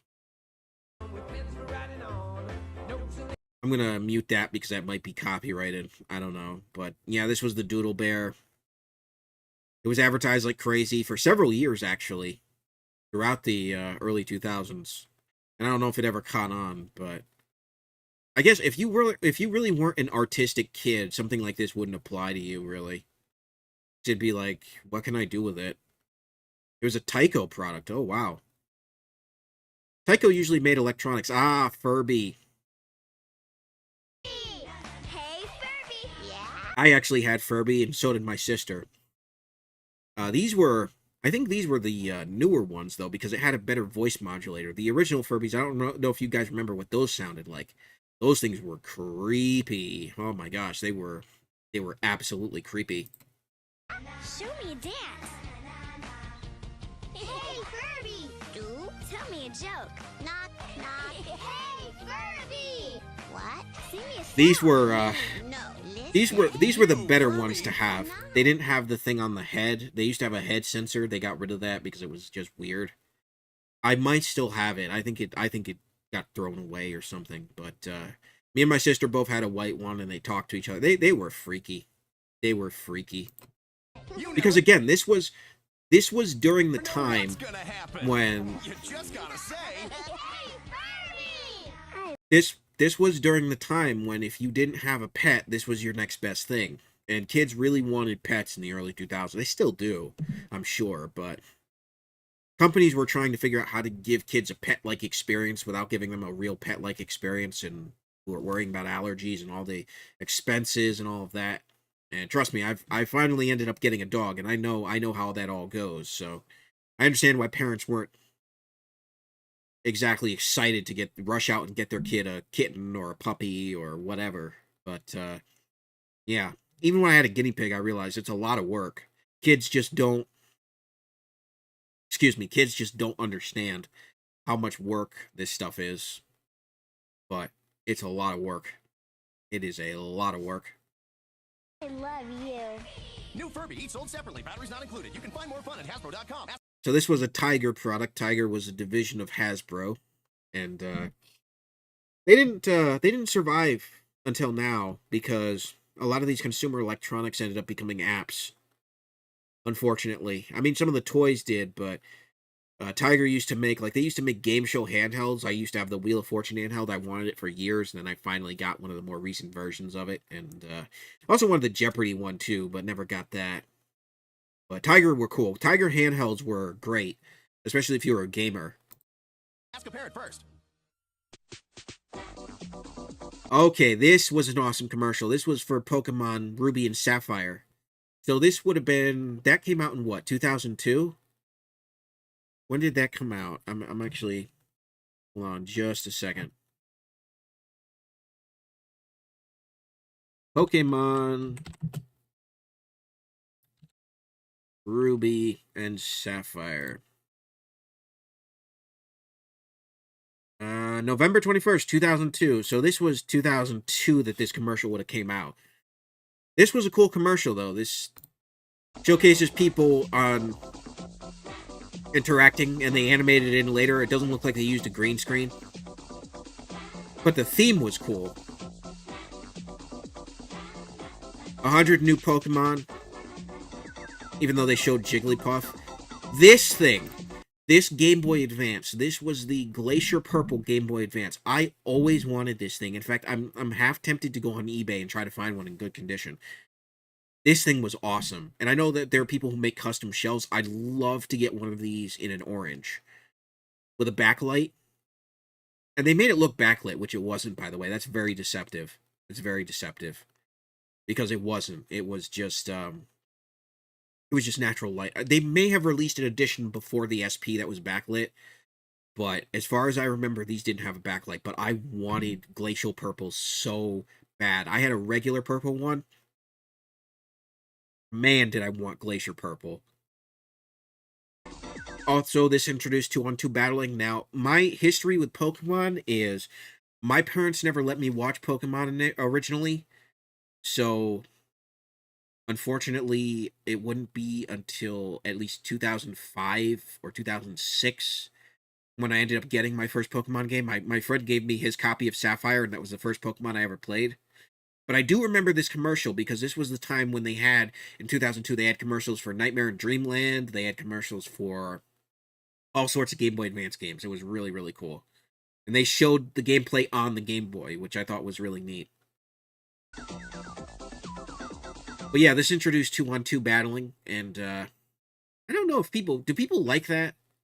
I don't particularly care for 2-on-2 battling. Every time I've got an option to battle in a Pokemon game, I prefer just having a solo battle, and the strategy with solo battle.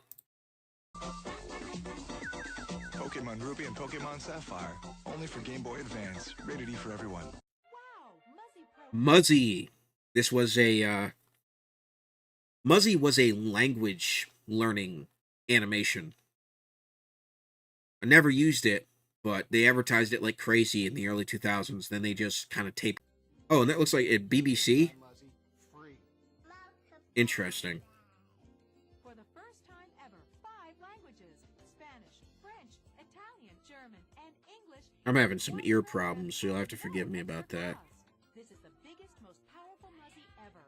Remember, kids are open to languages. That's right. They used to release these in like special editions that you would get. Or like different volumes. Kids love Muzzy, and with 5 languages in one, try Muzzy free. What are you waiting for? Why spend a fortune for beautiful? Here's more cake stuff. What the heck? Now you can decorate them yourself. Gorgeous accents like this. It's so easy you can make these accents with one hand. That's actually pretty cool looking. It's like a basket cake. And this was right before the show Ace of Cakes came on, so... But I think it's like reset where cake stuff is coming back. People are starting to do creative things with cakes, and that's actually pretty cool.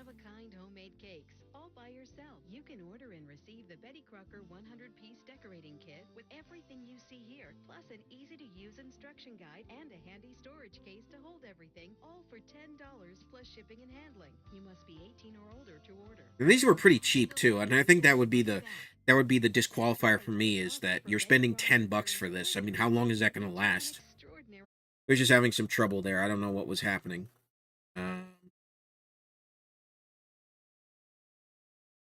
Brand and fictional character. General Mills. American cultural icon. Created by Washburn Crosby.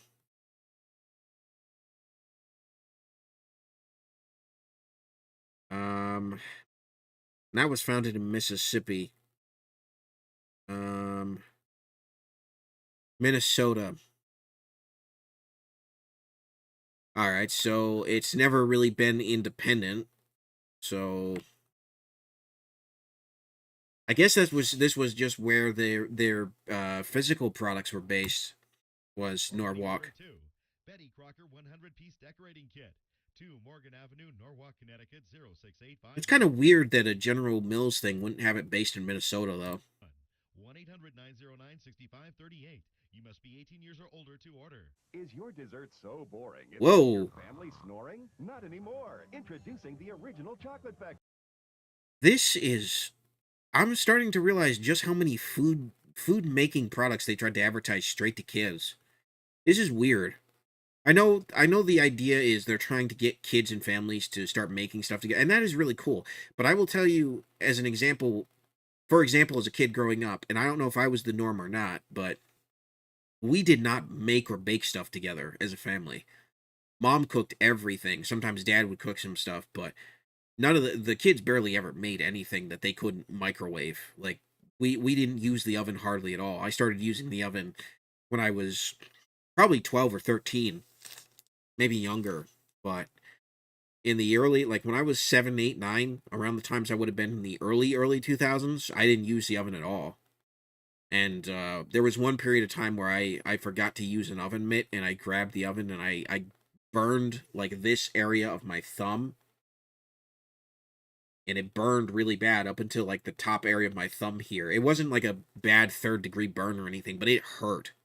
I had to ice it, and after that I stopped using the oven for a while. I was kind of afraid to get burned again. I still, to this day, I use 2 oven mitts. I know a lot of people use one, and they use some of the oven grab things. We have a couple of those, but I use oven mitts all the time because of that burn.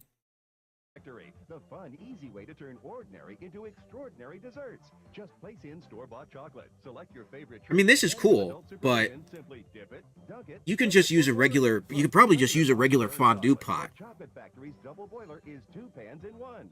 The bottom simmers water while the top quickly melts chocolate into a smooth and creamy. And you got to be careful with that, because if you put that into boiling hot water and it's too high, that's going to spill everywhere. Snowmen during the holidays. Create teddy bears. But I do remember this one. This one looked cool. And it was a 1-800 number again. So this is when they're still trying to push you to call as opposed to just going to the website. 2003, there it is. So internet's not quite at the point yet where they're ready to push websites. Merchant Media. Is that still around? All right, so that was late 90s or late 2000s nostalgic commercials by Kaz. Awesome channel for doing that, at least. All right, so to finish it out, I think we'll go over to what?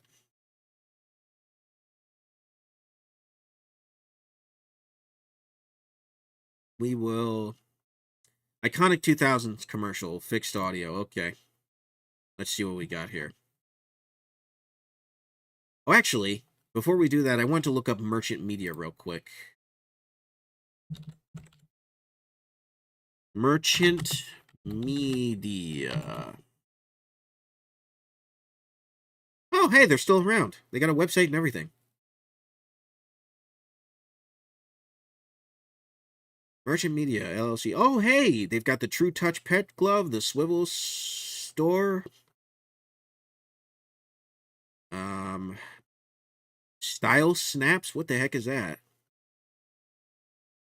Adhesive snap hem that allows you to simply snap under your long hem for flats and unsnap back into heels. Oh, it's one of those shoe conversions. That's what it was. Is this an old commercial? Let me check this out. Was this an old commercial? Your favorite pants are hemmed for heels, but you want to wear flats. How do you fix that? Hi, I'm Lori Leland, and you are going to love this. It's style snaps from hemming my way. Oh, so it hems your jeans. Okay, I thought it was one of those things that modifies the heel so that it can be a flat shoe. I see. And hem solution. Invent I kind of feel like I remember this, but that's weird because then you have plastic on your jeans. Swivel store? I think I remember that.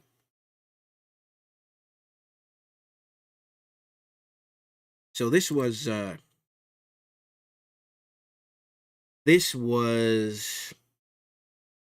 2010. So I should remember this. Golly, 2010 feels like forever Are the ago. spice bottles in your kitchen out of control? Do you end up searching in every cabinet? And Yes, go I do, bottle actually. after bottle just to find the one you want? What you need is Swivel Store, the space-saving organizer that conveniently keeps all your spices in less than 4 inches of space. That's cool. Just I actually slide think and we swivel, need and the this. spice you need is right at your fingertips. Because our spice cabinets are pretty high. My mom can't reach them. So, but that's cool. I don't remember that one quite as much. True Touch. What do they have that's SpongeBob? This is worth watching. Kids, are you tired of regular brushing? When you squeeze, twist, and press, does your bathroom become a sticky toothpaste mess? Now mom and dad are full of stress. Need success? Why? Why are they stressed out? You're still brushing your teeth. Toothpaste isn't that hard to clean up, by the way. It's fairly easy, at least in my experience. I mean, you got to scrub a little depending on where it is on your sink, but it's not like a disaster. Yes? Say aloha to the new SpongeBob SquarePants Touch and Brush. The fast, easy, mess-free way to apply. Oh yeah, and they have lights for drawers, Wonder File, Mr. Steamy. That could be interpreted in multiple ways. Bendaroos. I think I remember Bendaroos. Pasta Pro. I think I remember that one. I definitely remember Perfect Pancake and the Slider Station. So yeah, they're doing pretty good. That's cool to see. That's really cool to see. All right, so let's watch this. Hopefully this isn't a repeat of stuff we've already seen. Excuse me. My problem is down here in this basement, I get really stuffy. So I might have to slow down my speech a little bit. I apologize for that, but I might have to take a break because my sinuses just get really built up because it gets so very stuffy. I want to try to go for 2 hours, but I don't know. Okay, this is copyrighted stuff.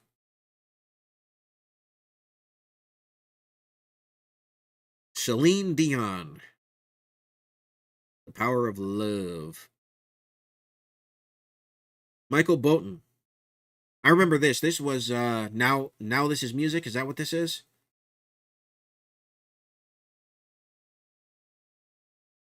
I do remember this commercial, though.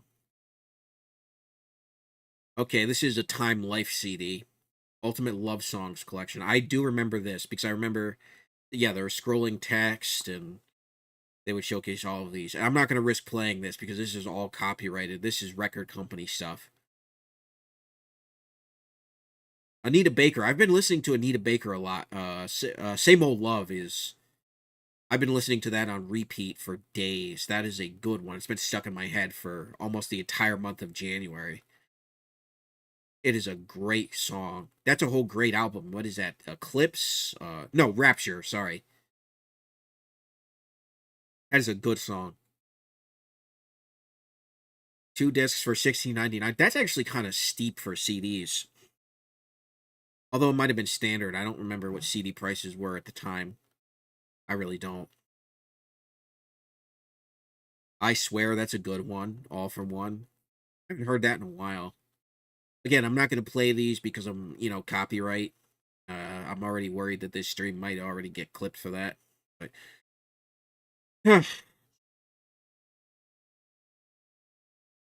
Lionel Richie. That's cool. Yeah, this was a memorable one. I remember this. Another blue screen. I don't know what it was. It must have been the easiest thing to display text and images on. But I wish they had dates on these. There's a chef commercial again. Is this the cut one? But you've had Chef every night this week. But I love Chef. Let me see if this is the cut one.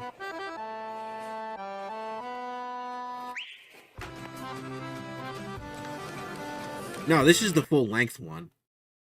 Alright, and there's just the SpaghettiOs commercial. Again, pretty iconic. Come on, let's get something we haven't seen already. Although I think this video is in better quality than, yeah, 720p, but I don't know if these are remastered. Somebody needs to remaster some of these commercials. Just clean them up a bit. Higher resolution. I love the animation on this so much. Alright, here's something we haven't seen. Call this clean it up? Sir, no, sir! We used this other sweeper, used it just today. We figured every sweeper was the same. No way! You should've used a Swiffer, boys. Okay, I don't remember this one. I remember a lot of Swiffer commercials, but I don't remember this Swiffer commercial. It's the better kind of sweeper, the real McCoy. The cloths are new and thicker now. The lift and lock pockets are deeper. Wow, much more attractive. To get more dust and dirt right out of E-Company. I call this clean. Swiffer's the one, it's the better way to get it done. Swiffers are actually pretty good. We've had Swiffers for years. They're really nice because you can dispose of the pads, so you don't have to worry about cleaning it off. You can just chuck the pads, and the wet jet is pretty good too. I've been meaning to get that for a long time for my bathroom floor. I think it would work really good. But the Swiffers are really cool. Introducing the Queen Team. I remember this. Was this for? I think this was Fluffernutter. This was either for Marshmallow Fluffernutter or it was for Miracle Whip. You creamy tasting marshmallow bits. No! I was completely wrong. This is when they put marshmallows in Oreo O's, which I hated, by the way. I loved Oreo O's, and they added marshmallows because they wanted it to be more like a cream. This was terrible. The commercial was fun. The cereal was terrible. And then when they discontinued Oreo O's, they got rid of the... They discontinued after they did the marshmallows, which was sad. But they've brought it back. It is back. In fact, hang on just a minute.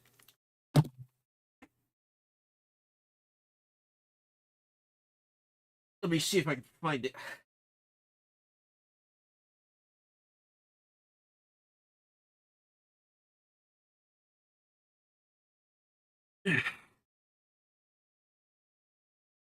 I have one of the first boxes of the relaunch of Oreo O's. I was so excited about this because this was, and I was so happy they didn't include the marshmallows. It was just regular Oreo O's.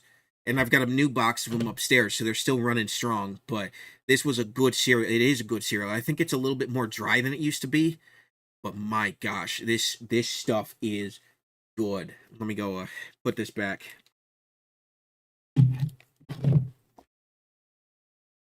Really good cereal.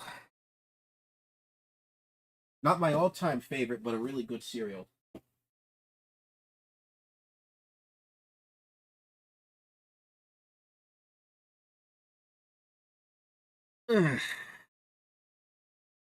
Really good.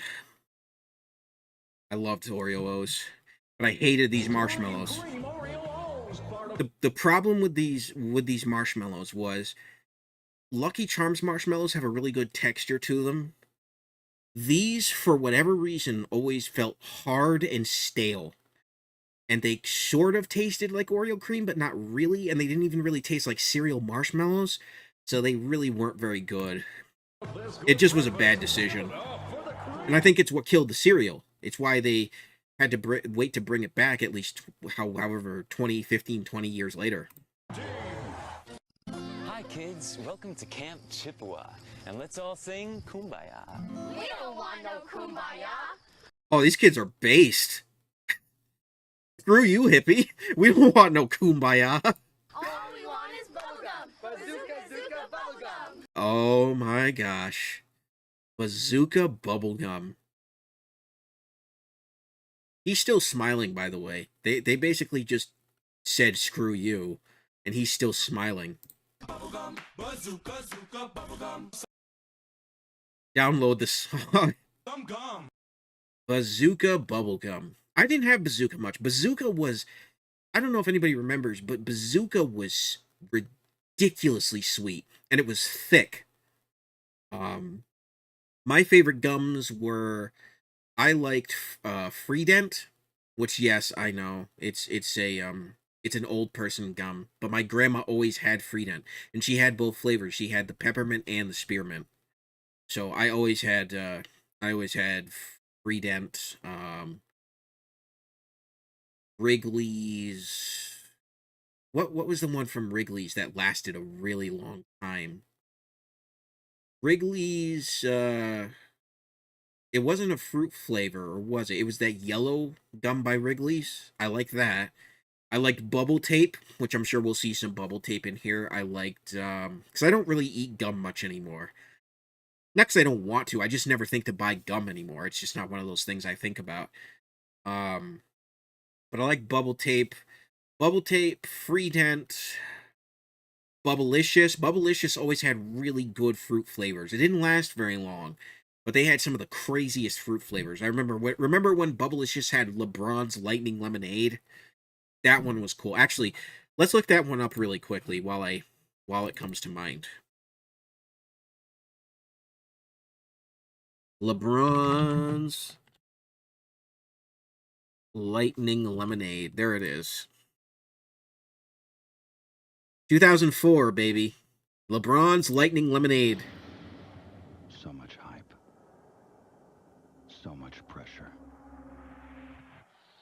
So much for letting it affect you. New LeBron's Lightning Lemonade. Be explosive. Oh, yeah. LeBron's Lightning Lemonade. And you guys have to remember, this was 2004. LeBron was pretty much a rookie at this point. Half of the hype wasn't really even there. And I'll be honest, I'm not the biggest LeBron James fan, but that gum was good. That gum was really good. I loved lemonade, so that was really good. All right, whoa. I don't know what that was. We'll have to wait and see. All right, so this is the marshmallows. I think we're there. Springfield comes to Universal Studios. It's the all-new Simpsons ride. Happy. Okay, times. I don't remember this particular commercial. I remember the opening of the ride being a big deal. And this was before I had gone to either Universal or Disney, which I've been to Disney twice. Really wouldn't go again. The first 2 times I did it, it was special, but I really, really wouldn't do it again. It was not a fun experience the second time around. My mom ended up getting a sprained ankle, so she had to stay at the timeshare that we were using from our friends, and she couldn't go to the parks.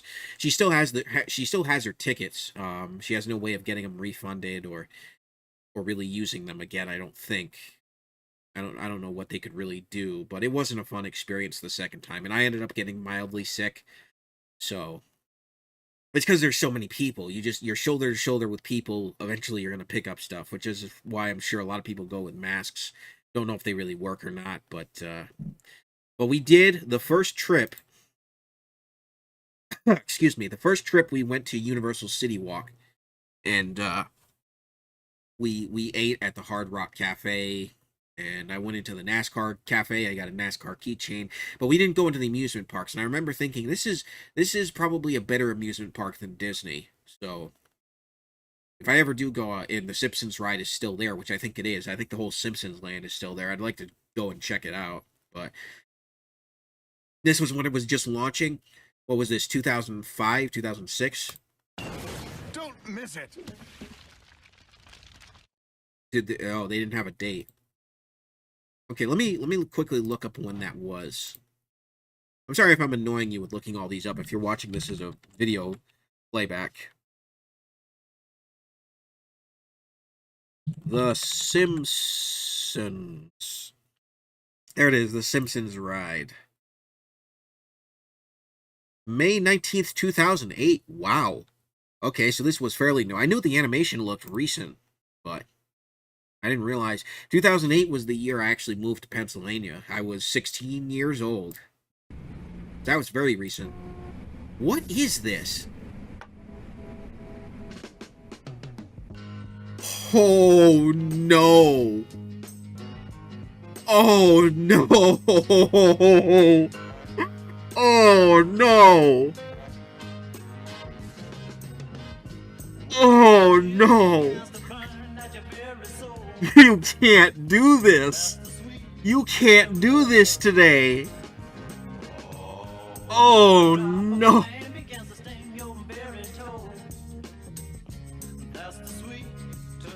Oh no!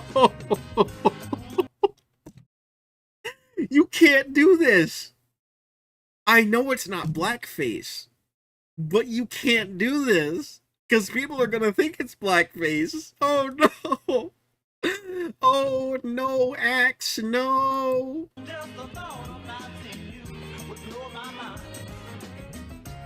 Oh, it's chocolate. Oh, the ladies are all over him. Oh no! I love it.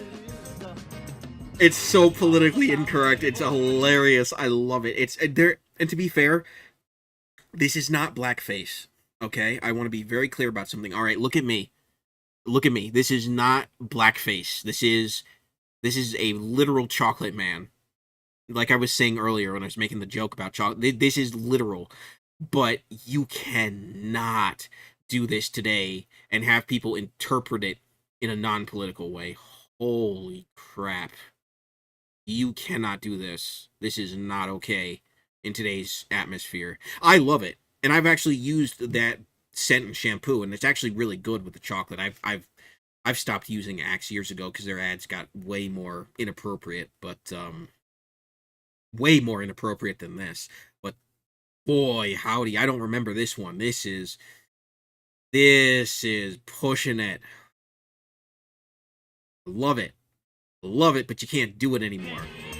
And I hate that you can't do it anymore because this is fun. This is real fun stuff. I just can't believe this. This is awesome. That is great, but you cannot do that. You tried these new berries and cream Starburst? Oh, there's a story behind this one. I remember this one, but there's apparently the guy who did this is a film teacher. And if you bring up that you bring this up, he gets really upset because this was embarrassing to him. Pardon me. What kind of Starburst did you just say? Berries. Berries? Berries and what else? And cream.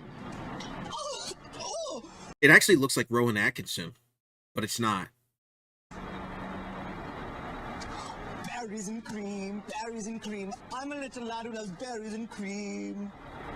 Berries and cream, berries and cream. I'm a little lad who loves berries and cream. Oh, that poor guy. Oh, I feel so bad for him. I feel so bad for him. I can see why he would get really upset. But this is hilarious.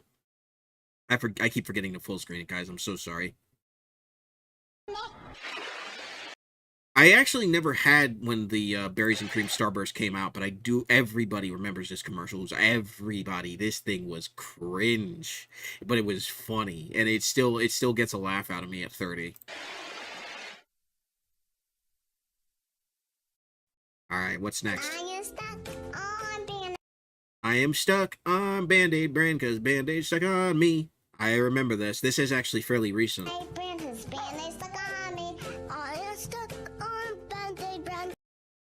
I don't know if this is copyright or not, but I'm not taking the risk.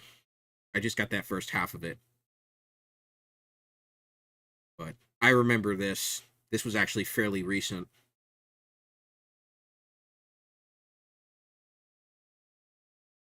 Very catchy.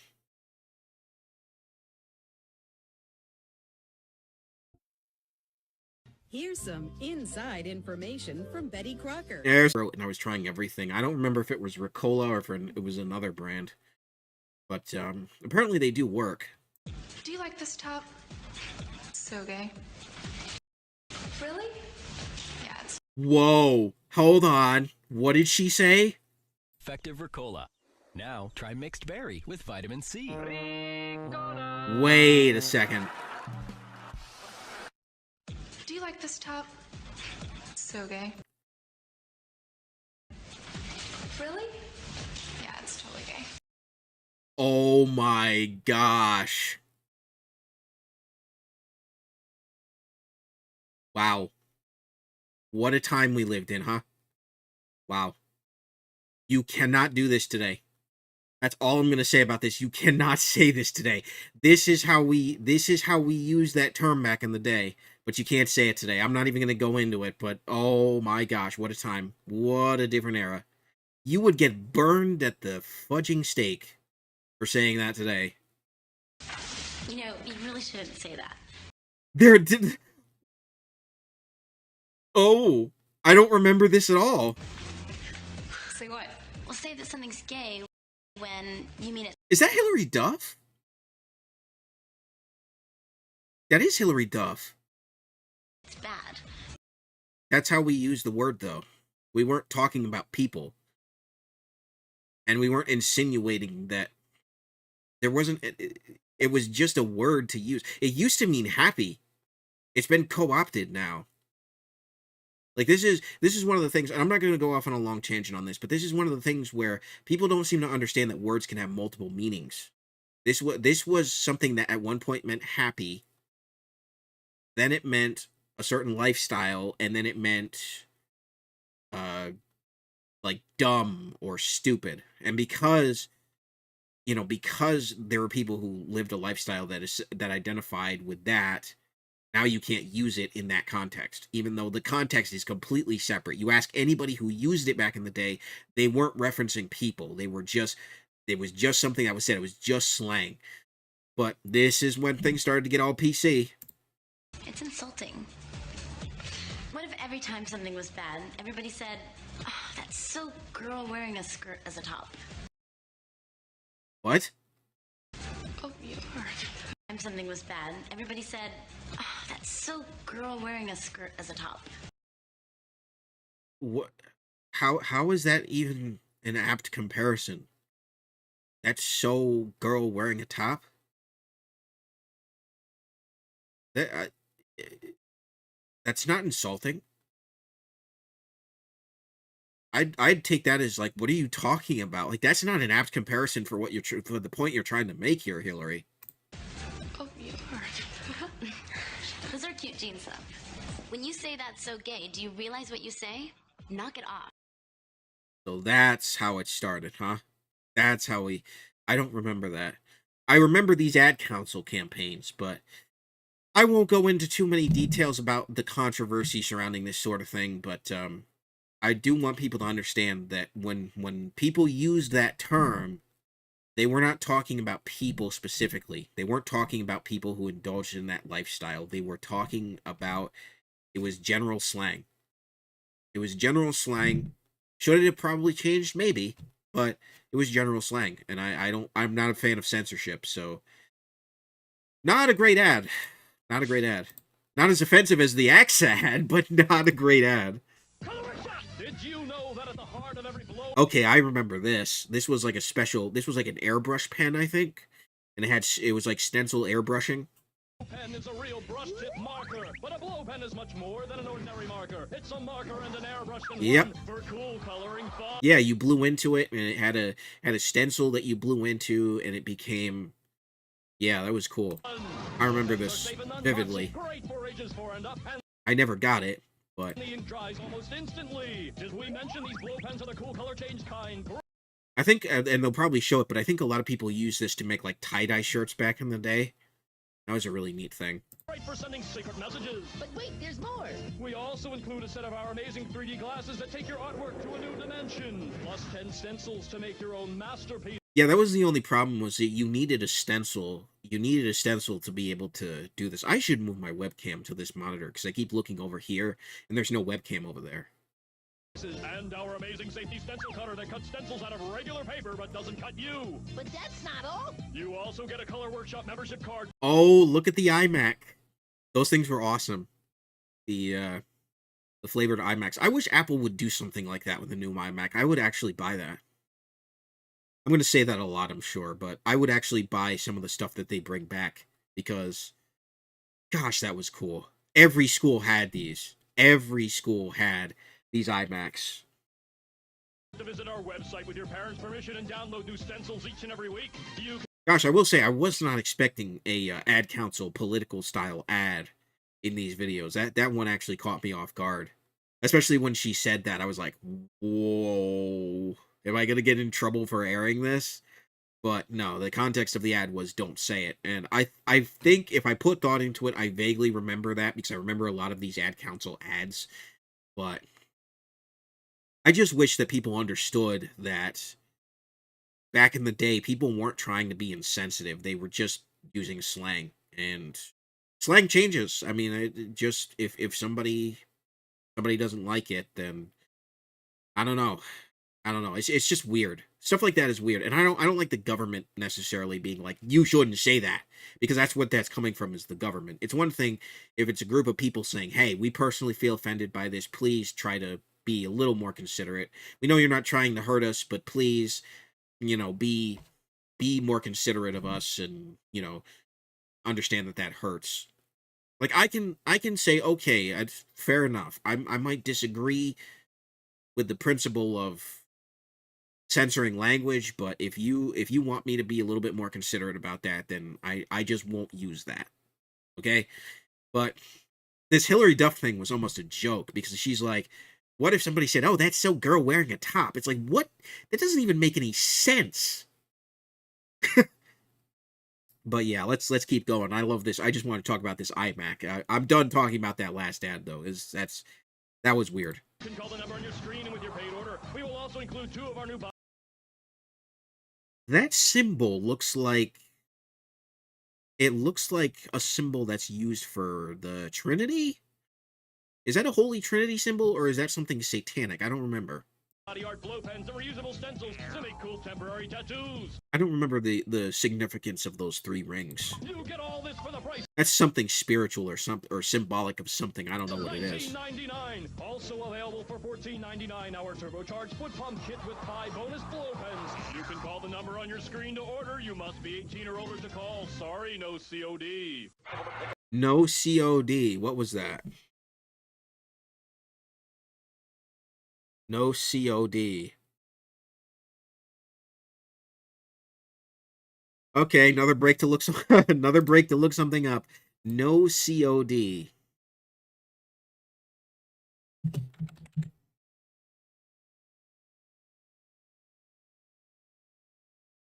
That's a Google one. No COD.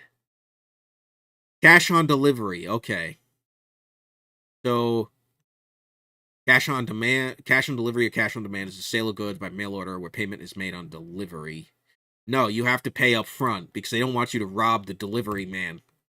Because I'm sure that's something that was happening. They were probably getting their goods and then just closing the door on the delivery man and just going, yeah, whatever.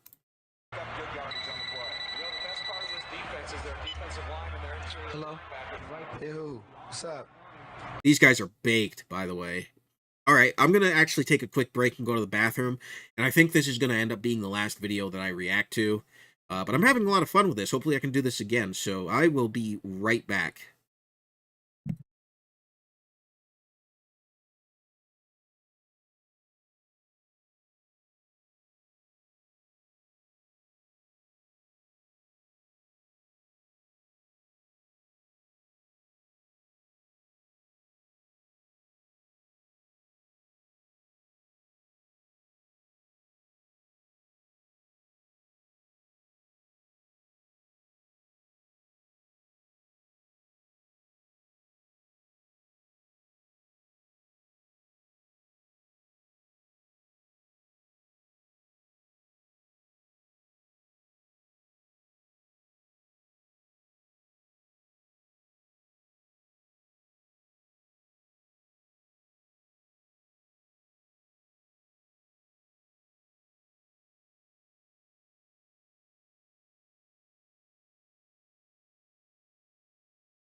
Okay, folks.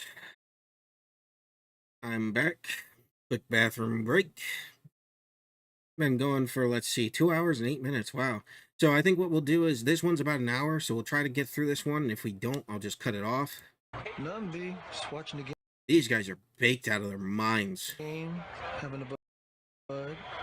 Having a bud. Okay, so this is clearly drunk. What's up with you? Nothing. Watching game, having a bud. True. Bud Zero is really good, by the way. I haven't had regular Bud, but Budweiser Zero is not bad. Of all the I drink non-alcoholic beer, and out of all the non-alcoholic beers I've had, one of the best is Bud. I think Athletic is actually the best that I've had, but Bud Zero is actually, it's pretty good. Compared to O'Doul's, it's night and day better. That's what this is. This is the What's Up commercials. Oh, I remember these now. Yo, who's that? Yo, pick up the phone. Hello? What's that? Wait, that's not how that worked, was it? Isn't he on a cell phone? How? Oh no, or they're on a landline that's got, oh. Okay. They need to bring this back, by the way. This commercial was boss. I love this commercial. And yes, I said boss, I know. Dookie. Yo, Dookie. Yo. What's that? Budweiser had some of the best advertising ever. It was so good. Hold on. Hello?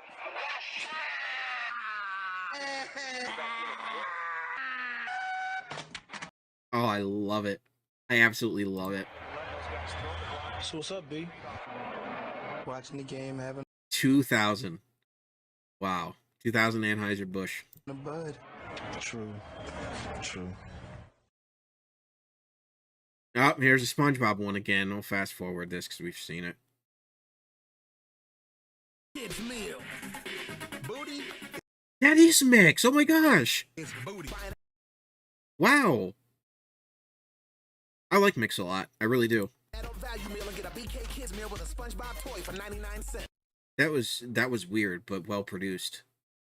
But I can't believe they got Mix to do a commercial, especially a kids commercial. Sir Mix-a-Lot, one of the greatest rappers of the 80s and 90s. Specifically, well, I think specifically Mix was, I think it was the 80s. I'm not an expert. But his songs are not appropriate for children. No, sir. Are you tired of flat, boring hairstyles? Do Generic scream. That almost looks like Tara Strong. I wonder if it is. you go through a can of hairspray trying to get that full volumized look? Then bump it up with Bump Its and get. I don't remember this, but this feels very 90s, let alone 2000s. Remember when girls had all those, like they had the clips? I forget what they're called, like the butterfly clips, I think they were. I think Christy Carlson Romano talked about them on her, when she did a reaction to that. I don't think that, I won't be surprised if something like this is on a comeback, though, but that's one of those, what were we thinking? Instantly imagine being able. Ooh, yeah. No, thank you. I mean, who am I to talk? What do I have for hair? I mean, I've got bald. You can see bald spots all over here, so I'm just an aging fat black dude. But Able to what do I create know? today's hottest hairstyles in seconds, and they're so easy to use. Anyone can be a stylist. Simply part your hair at the crown, give a little tease, insert Bump Its, fluff it up, and you're ready to go. This is so horribly dated. I mean, like I said, I'm sure big hair will come back at some point, but this was horribly dated. This is not a thing anymore. I rarely ever see anybody with big hair. It's all about short hair now. Just look at the difference. Like this on the left, this is more common. This is what people like. I don't know if there's anybody who likes the one on the right anymore. I don't know. And really it all comes down to what you like. When it comes to style for guys and gals, for style for hair, for whatever. It's about what you like. It's about what styles you like. It's not about what's in. And that's the thing I've noticed, especially with footwear, because I like sneakers and I like shoes in general. I think they're just cool. But with sneakers, it's like every time you want to get something that you like, they always push, oh, no, you got to get this style. You got to get the latest Vans. You got to get the latest DCs or whatever.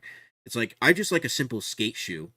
I mean, I've got Skechers right now. I've got like, I got a Skechers, like a brown sort of deal. I really like these. These are new. It almost looks like a hiking shoe, but it's more of a comfort sneaker. But I like that. It's not, I don't think it's in style particularly, but I like it.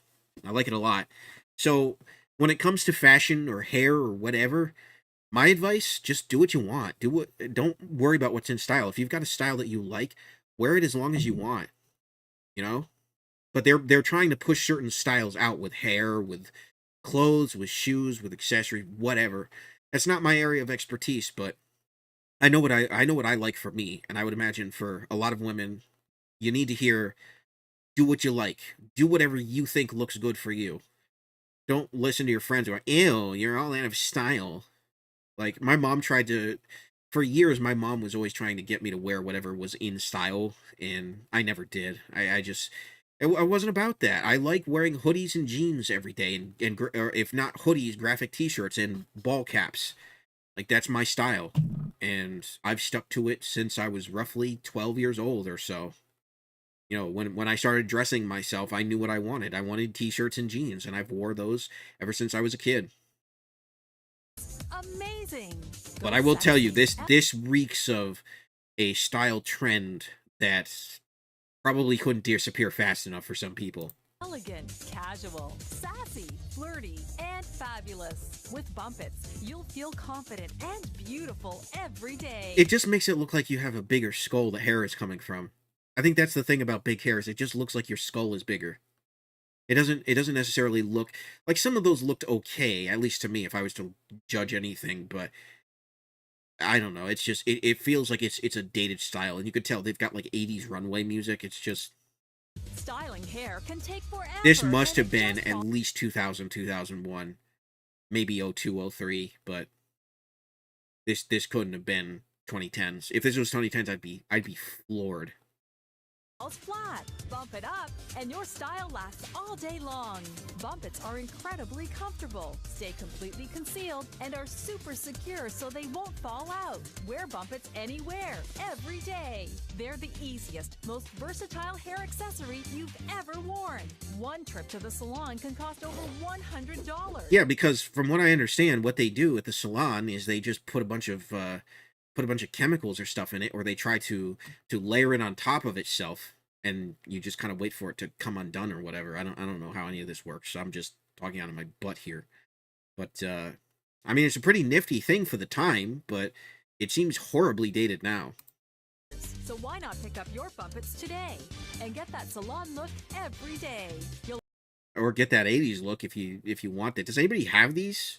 Leave if you're not watching live, leave in the comments if you have these, because I'm curious. I'm always curious with old products. You'll also get the small Bumpets. It's great to bump your bangs or bump a ponytail. And the large Bumpets, perfect for those special occasions or when you want a little extra high volume.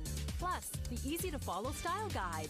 This looks like somebody's old yearbook that they look at and they go, "What was I thinking? Oh, big hair." And this professional teasing comb. Is that a real word for hairstyling, teasing? That sounds weird. And that also looks like just a regular comb. Choose from blonde, light brown, or dark brown black. Does the color really matter? I mean, if it's going to be... I guess if you're in the right light, you could probably see it if you do it a certain way, but I feel like the color shouldn't matter. Bump it up with Bumpets. Remember to pick up your Bumpets today. That just looks... look, so maybe somebody likes that. Okay, I'm not here to say that you can't like that. Like I said before, style is whatever you want it to be. You know, it's but that just looks dated. That looks like something that most people are going to say, "What are you in the 1980s?" I say go for it if you like the look, but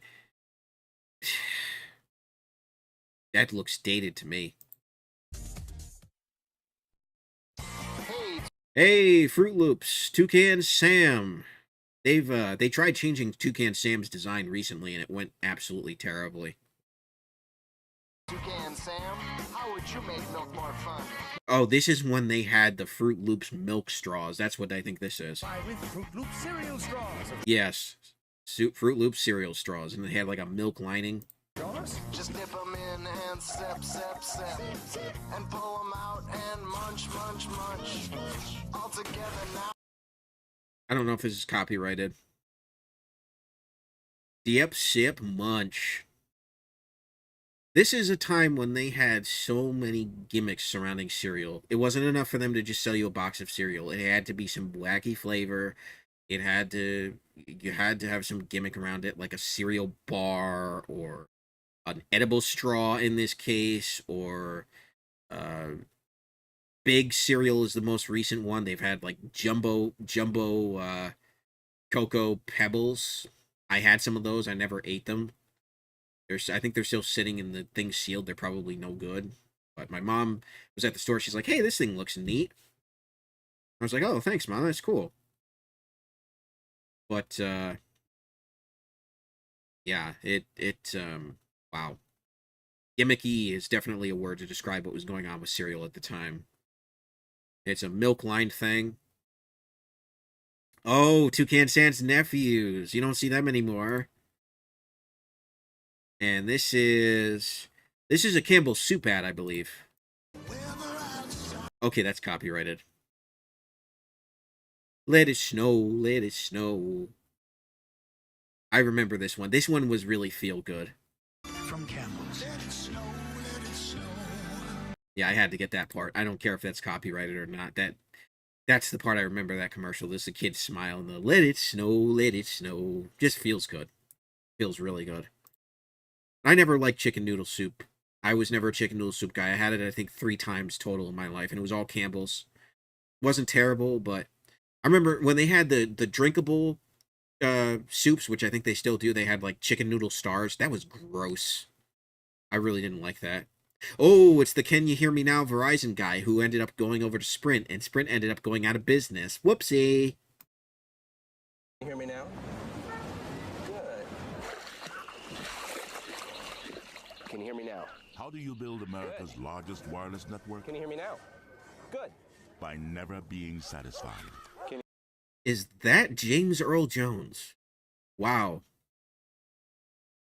Boy, is his voice iconic. Can you hear me now? Good. Until no matter where you go. Can you hear me now? Can you hear me now? Your call goes through. Can you hear me now? Good. This was a cool ad campaign because you got to remember at the time, there were cell services that sucked. T-Mobile. And they didn't have good reception. You couldn't get good reception no matter where you went. You were at the mercy of, was there a tower nearby?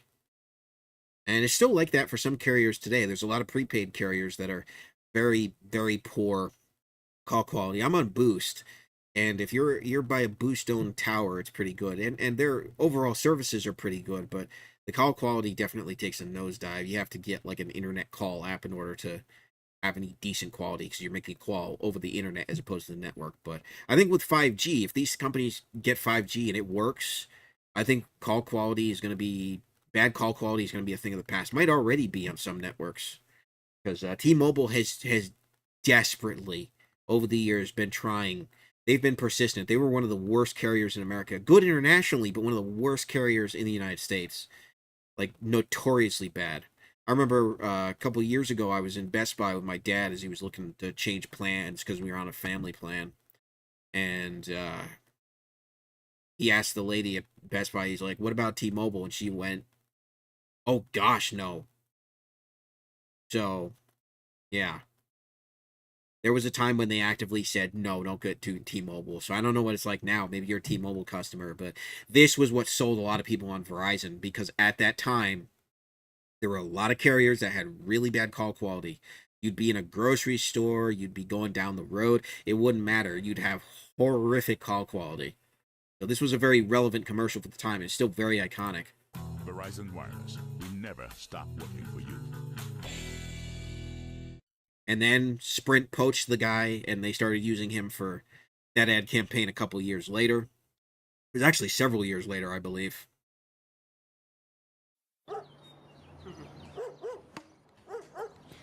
Another Capri Sun commercial. This is another Respect the Pouch.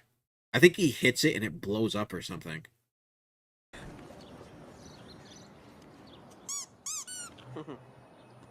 Yeah, he does.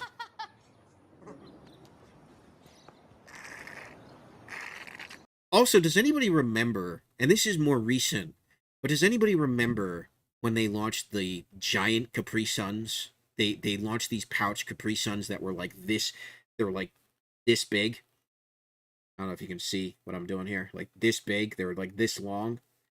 I thought I had saved one of them, but they had like 3 flavors, and they were more geared towards like adults who grew up with these. Because the Capri Suns were pretty good. They were really good, actually. Some of the strawberry kiwi was phenomenal. And I think that was one of the ones they had. But it had like a plug screw top as opposed to just like a stick-in straw. I don't know if they still have them, but I remember going over to someone's house a couple years ago, trying to connect with a guy while I was in my late teens, early 20s. And he had one of those. And I was like, where'd you get that? And he's like, oh, yeah, it's a thing Capri Sun's doing. I was like, oh, that's cool.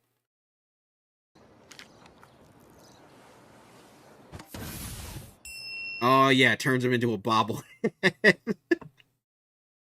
Do today's kids even know what a bobblehead is? A bobblehead doll? I've actually got a SpongeBob bobblehead. Respect the pouch! Respect it! Ouch! Oh, that was such a good ad campaign. All those kids getting turned into, like, dummies. Here's that caveman commercial again. I'm gonna mute it because I don't know, I don't know if this... I think the song is copyrighted. I think it's an official... I don't think it was made just for the commercial. Boy, does that computer bring back memories. Good grief. Good grief. Anybody remember these beasts? When half your desktop was your monitor, and the tower was usually underneath the desk? Which it still is today, but today's monitors are just these little flat things. But back then, you know, you needed so much just to be able to project onto the screen. It was like a television. It was like an old school TV. You need all sorts of cooling and tubes and who only knows what. This ad campaign was one of my absolute favorites growing up, though. I know I mentioned it before, but it was just so good. His reactions, the cavemen's reactions to everything. The very first one, where he, like, storms off the set, that one is hilarious. Really funny. All right, what is that? Flamin' on Cheeto snacks. Oh, yeah, good old Chester Cheetah. He's still around, but they've made him so creepy now. Back in the day, he used to be cool. Now it's like, ooh, he's all creepy and like almost sensual and weird. I don't like it. Go, go,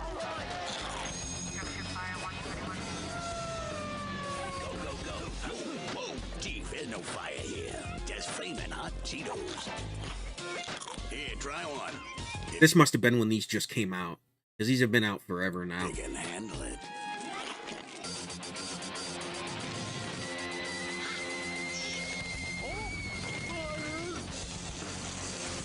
Cheetos, deliciously hot. I do remember this one now. I remember the Chief's face going all crazy. Dangerously cheesy.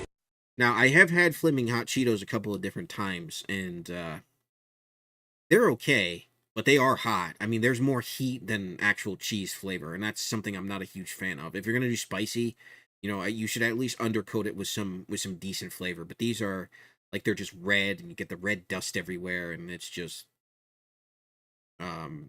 it's, I don't know. I've been meaning to try the jalapeno ones to see if there's a major difference, because there's probably more flavor to that. But the Flaming Hot ones are just, they're not very good. I think I tried Flaming Hot Doritos at one point too. I'm not a big fan of Heat in general, so it didn't appeal to me, but this was an iconic commercial. Bethan! It's IBU. Your cell phone bill is what's up. All this texting. OMG, INBD. This feels vaguely familiar, but I don't remember it. It is a big deal. Who are you texting 50 times a day? Okay, so for those too young to understand, and I feel really old. Well, first of all, most of this can probably be deciphered by young people because they still use that in DMs, but for those who are too young to understand, what's going on here is she ran up her bill with texting. I don't know about you guys, but back in the day, texting used to be its own separate charge. You can only send so many texts, I think, a month, and then they started charging you more for them. There was no unlimited talk or text. So you had so many minutes that you could talk to people, and you had so many texts that you could send. So kids, being what we were, we almost always went over them. And these kinds of arguments were regular. I didn't have these arguments with my parents because I think I only ever went over minutes in text a couple of times. I don't remember ever really going over seriously because I didn't really have people to talk to, but this is, keep in mind, this is pre-internet. This is when people texted their best friends and they talked to their best friends, and it was, people were on their phones for different reasons than just browsing social media. You know, this was the flip phone era. So this is really nostalgic. Okay, my BFF Jill. Tell your BFF Jill that I'm taking away your phone. Yep, and that was the worst thing you could possibly do. That's still the worst thing a parent could possibly do today is take away a kid's phone. Their entire lives are on their phone. This is kind of depressing when you think about it. Me paying this bill, that's what's the S and F. Now too much. Oh, man. Oh, man. And I don't know if it's fair to punish a kid who doesn't understand. I think if you sit your kids down and you talk to them and you're like, listen, Amy or Emily or whatever your name is, you're not allowed to send this many text messages. I know you like talking to your friends, but you can't talk to them for more than this many minutes, and you can't send this many texts. Otherwise, I end up paying hundreds of dollars more a month, and you don't want that. You want to be able to eat, because you won't be able to eat. You just don't do that. Much texting is NBD. Singular brings you unlimited texting. Wow, Singular Wireless. There's a callback. The old Orange network, pre-AT&T. So those who don't remember, Singular Wireless was, and that was spelled with C, and they had an X guy as a logo. Like they had like an orange X.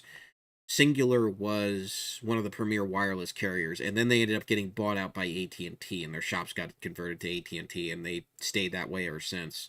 Then AT&T adopted the orange as their background. They still kept their traditional globe logo that they've had since they were just a regular telecommunications company, but Singular was a fairly successful wireless company, but I think towards the mid-2000s they petered out. It might have been as early as 2003, 2004.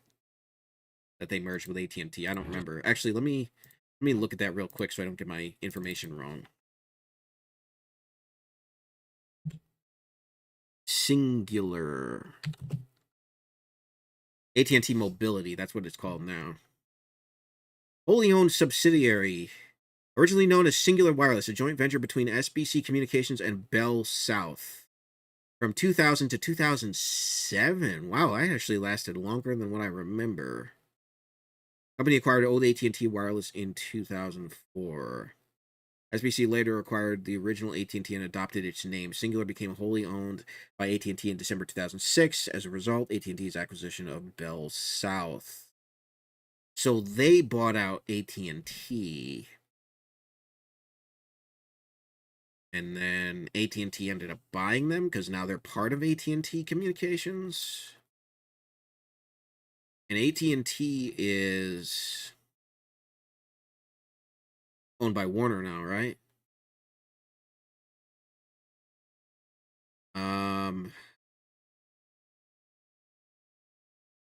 Let's see.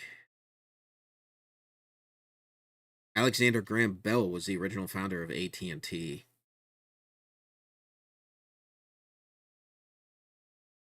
AT&T was founded by telephone was founded as Bell Telephone Company by Alexander Graham Bell. Oh, I didn't realize that because I'm old enough to remember when Bell Telephone was a regular telecommunications company. I didn't realize that because I know that Verizon used to be before Verizon, payphones used to be Bell Telephone, and then Verizon bought them out, and they still had the Bell symbol on them. Actually, let me see if I can find a picture of those now that we're doing throwbacks.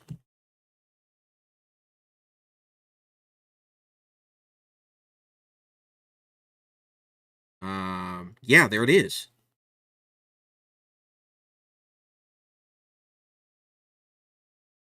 This is on Flickr. I don't know how closely I can zoom in. All right, so yeah, that's about as close as it gets. But you can barely see my cursor here. But right here on the right-hand side, there's the Bell. That was the Bell telephone symbol, and they kept that on their phone. Then they had collect call. Gosh, this brings me back. They started converting these, and then they started disappearing for the sake of regular telephones. Gosh, technology. Unbelievable. Funny how some things public pay telephones lasted for probably close to 100 years. I had to guess at least 90. Just $5 more a month. But that was the history of Singular Wireless. I remember that because my dad had Singular back when he worked for a local lumber company in Rhode Island. And they started issuing some of the managers or higher up staff, they started issuing them cell phones, giving them a cell phone plan, which was a big deal back in the day. And he had a white, almost like a tiny cordless. Because that's back when cell phones looked like just regular cordless phones. And get an LG broadband phone. Look at that. Look at that beast. Let's look at that again. Oh, and we got the talking baby coming up next. I remember that. Your world. Okay, so oh, wait a minute. What's up? All this texting. What's the S? Stand F. Now too much texting is NBD. Singular brings you unlimited texting, just $5 more a month. And get Look at that. Look at that LG flip phone. The buttons were so close together. Oof. They were small. I think I have my old Verizon flip phone somewhere. I gotta dig that thing out and put it on display. What a time. Back when phones were used for calling and texting. But, like today, still everybody had to have one. Get an LG CU400. I wonder what that thing retailed for. I don't want to look it up because I've been detouring a lot and we're almost at 3 hours. Phone free. The new AT&T. Yep, this is when Singular just had bought AT&T because that's how they were still operating under a Singular name. So, kind of sad to see. A lot of people are like, aren't you too young to invest in the market? This is great. great. Don't worry about it. I just look young. I mean, you don't know how old I am. And B, I use E-Trade, so check. I don't know what tech they used to do this and how they were able to keep that kid's attention. But this was great. I don't know how much of this was just full CG or not, but this was fantastic. I remember these vividly. This was E-Trade. Okay, click. I just bought stock. You just saw me buy stock. No big deal. I mean, NBD, no big deal. if I can do it, you can do it. Whoa. It's so easy. There are 1,000 new accounts a day at E-Trade. Crazy. Boy, ad agencies back in the day were so creative. It's unbelievable. Not that they aren't creative today, but I was looking at some commercials today, and it's a mix of stuff styled like what it used to be for certain food brands, and then for everything else, it's just garbage. It's so dated. And some of these are dated too, obviously, but some of these are timeless. Like, they could put these out for a product today, and it would still work. Oh, the Coca-Cola Christmas bears around Christmas time. Hopefully there's no Christmas music. Oh, this is Beach Boys. I can't have Beach Boys. I remember this one. This had the penguins. I think they stopped doing these. But these were fun.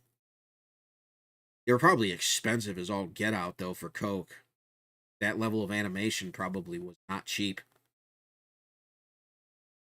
But it was Coca-Cola. There was probably pocket change to them. Chocolatey! That's Cocoa Puffs! Yay! Go for Cocoa Puffs! Go for Cocoa Puffs! I don't know who that voice actor is. Sounds slightly familiar, but it could be anybody. Part of this balanced breakfast with 10 important vitamins and minerals. Being Cocoa sure has its ups and downs. That was very well animated. It almost sounds like Mickey Mouse. It almost sounds like Wayne Allwine. I wonder if it is. Okay, I'm sorry. I know I said I wouldn't detour, but I've got to look this up. Cocoa Puffs Bird voice actor. I think his name was Sonny. Sonny the Cocoa Puffs bird.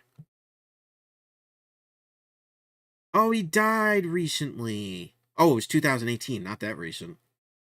Sonny the Cocoa Bird was Chuck McCann. Comic actor and voice is Sonny the Cocoa Bird. Cuckoo Bird.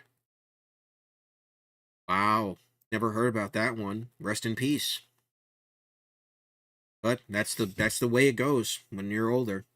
Like Mel Blanc. There's a time when this thing was sweet. I'm not sure when exactly. Is that Jesse McCartney? I know he looked familiar. I think it is Jesse McCartney. But now this relic is, shall we say, past its prime, sort of like your old computer, right? Oh boy, what's a new computer gonna look like in the 2000s? What's it gonna look like? You can upgrade to America's favorite PC. Oh no! I still have speakers like that, by the way. I'm actually using one right now. Like, I'm not using it at the moment, but see that? These are Insignia speakers, or no, Creative. But I use those. Good grief. Look at that. And that's similar to a model of Dell that I actually had and still have the motherboard for. That was the thing I saved, and then we chucked the rest of it in the monitor. And this is right before flat screens. A complete Dell system with Intel. That is. You see, this was the phase they went through. They were starting to get to where they were getting to flat screens. You still had the big screen, but they were starting to add color to everything. So you could get blacks, you could get radical colors, because the iMac was so successful. I think they were like, wow, we need to start actually styling our hardware a little bit. Pentium 4 processor. Oh, Pentium 4, Windows XP, Dell Dimension, 800. That's actually not bad. I wish I could see the specs, but that's not bad. Just $7.99. Dig it. Oh, you're the more mobile type. Not a couch potato. You can get a Dell. Look at the thickness on that laptop. Look at that chunky thing. Notebook with Intel Pentium 3 processor. That's about right for a laptop. Laptops have always been absurdly overpriced. They've never really come down. Although you can get a Chromebook for decent, and that's what I would recommend to anybody who's just looking for a laptop to do some basic stuff. But, I mean, I've thought about doing that for if I travel and I want to do live streams and things like that. But this is really expensive. And it's even more than that. Now you're paying close to $2,000 for most laptops, if not over. Processor for $11.49. Check this out. The bead. Look at the puka shell necklace. That was a thing. This must have been 2004. Right now, both come with a free printer. Oh, a free printer. There we go. Because that's what everybody wants, is a printer. I mean, that's, to be fair, today that'd be a pretty big deal because they are still expensive. But there's not much reason to print much anymore. Although you should have a printer for documents, really. You really should. But printers suck. Printers are terrible. Getting a Dell is so They always have been. All you gotta do. You would think that printers would be the one thing that would advance with computers, and they really haven't. They are just awful. Just terrible. go through printers like paper towels. They just, I think it's because of all the moving parts. They just don't work the way that they should. It's call or go online, and the Dell folks will help you build the computer that's right for you. Yep, the Dell desktop for $7.99 or notebook for $11.49. I'm not sold on those. I mean, the desktop is a better deal than the laptop, for sure. I think that's always been the case, but... Well, don't just sit there. At these prices, you can get a Dell with what you find right here. Dude, you're getting it. That's actually a nice couch. I like that couch. I hate that he's ragging on that couch. That's a nice couch. It's a big, it's classic, well upholstered. That's a nice couch. Yeah, easy to buy, easy to own. Pretty comfortable. That material is pretty comfortable, although over time it starts to peel and scratch. Easy as Dell. Intel inside. Is that the provider? Hey, Mom, can I throw some pies around? Can I throw some pie? Who does that? Who starts a conversation like that? Sure, dear. Well, She just said sure to throwing pies around. She doesn't know where he's going to throw them, who he's going to throw them at. No questions whatsoever. I don't know that I remember this one. I'm gonna spray everything with a fire hose. I'm gonna drop some pianos in the street. Of course, have fun. I know what this is. This is something for Looney Tunes. This was a Looney Tunes game, I believe. Welcome to Toontown. No, this was Toontown. Oh, I feel like an idiot. Toontown. What an awesome MMO. An awesome MMO. I could never really get it to work right, but it was an awesome MMO. I remember I tried to make a Mickey Mouse looking character. This was a cool MMO. This was well, Club Penguin was around at the same time, but this was the one to play. Oh, gosh, this was so much fun. Will you create your own tune? Have to see the evading cards. They get to do almost anything. With parents' permission, you can play online now and get a free trial at toontown.com. Mom, Tony's shooting himself out of a cannon. I know, it's okay. Toontown, rated E for everyone. Are you tuned enough? Oh, that is classic. Man, Disney dropped the ball getting rid of Toontown. They could have brought that into the modern era, and it would have done really well. Same with Club Penguin. I guess they tried rebooting Club Penguin, and then they took it off again. But Toontown, man. There were entire channels here on YouTube based on Toontown. But I love Toontown. That was all part of that Neopets, Toontown, RuneScape. That was that early internet era where a lot of these MMOs were just starting to flourish. And Toontown was one I remember a lot. I remember always trying to do a free trial.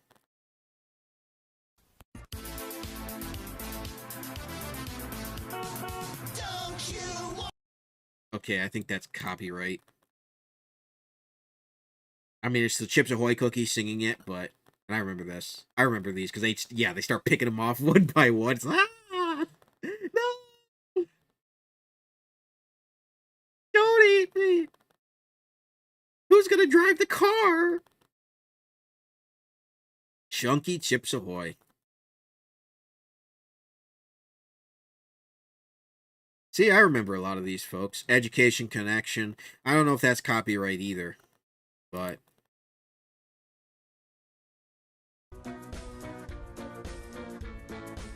it's a shame I have to worry about this. That's one of the things about YouTube is that they can come and take down this video because you used a song that maybe you shouldn't have used. Unbelievable.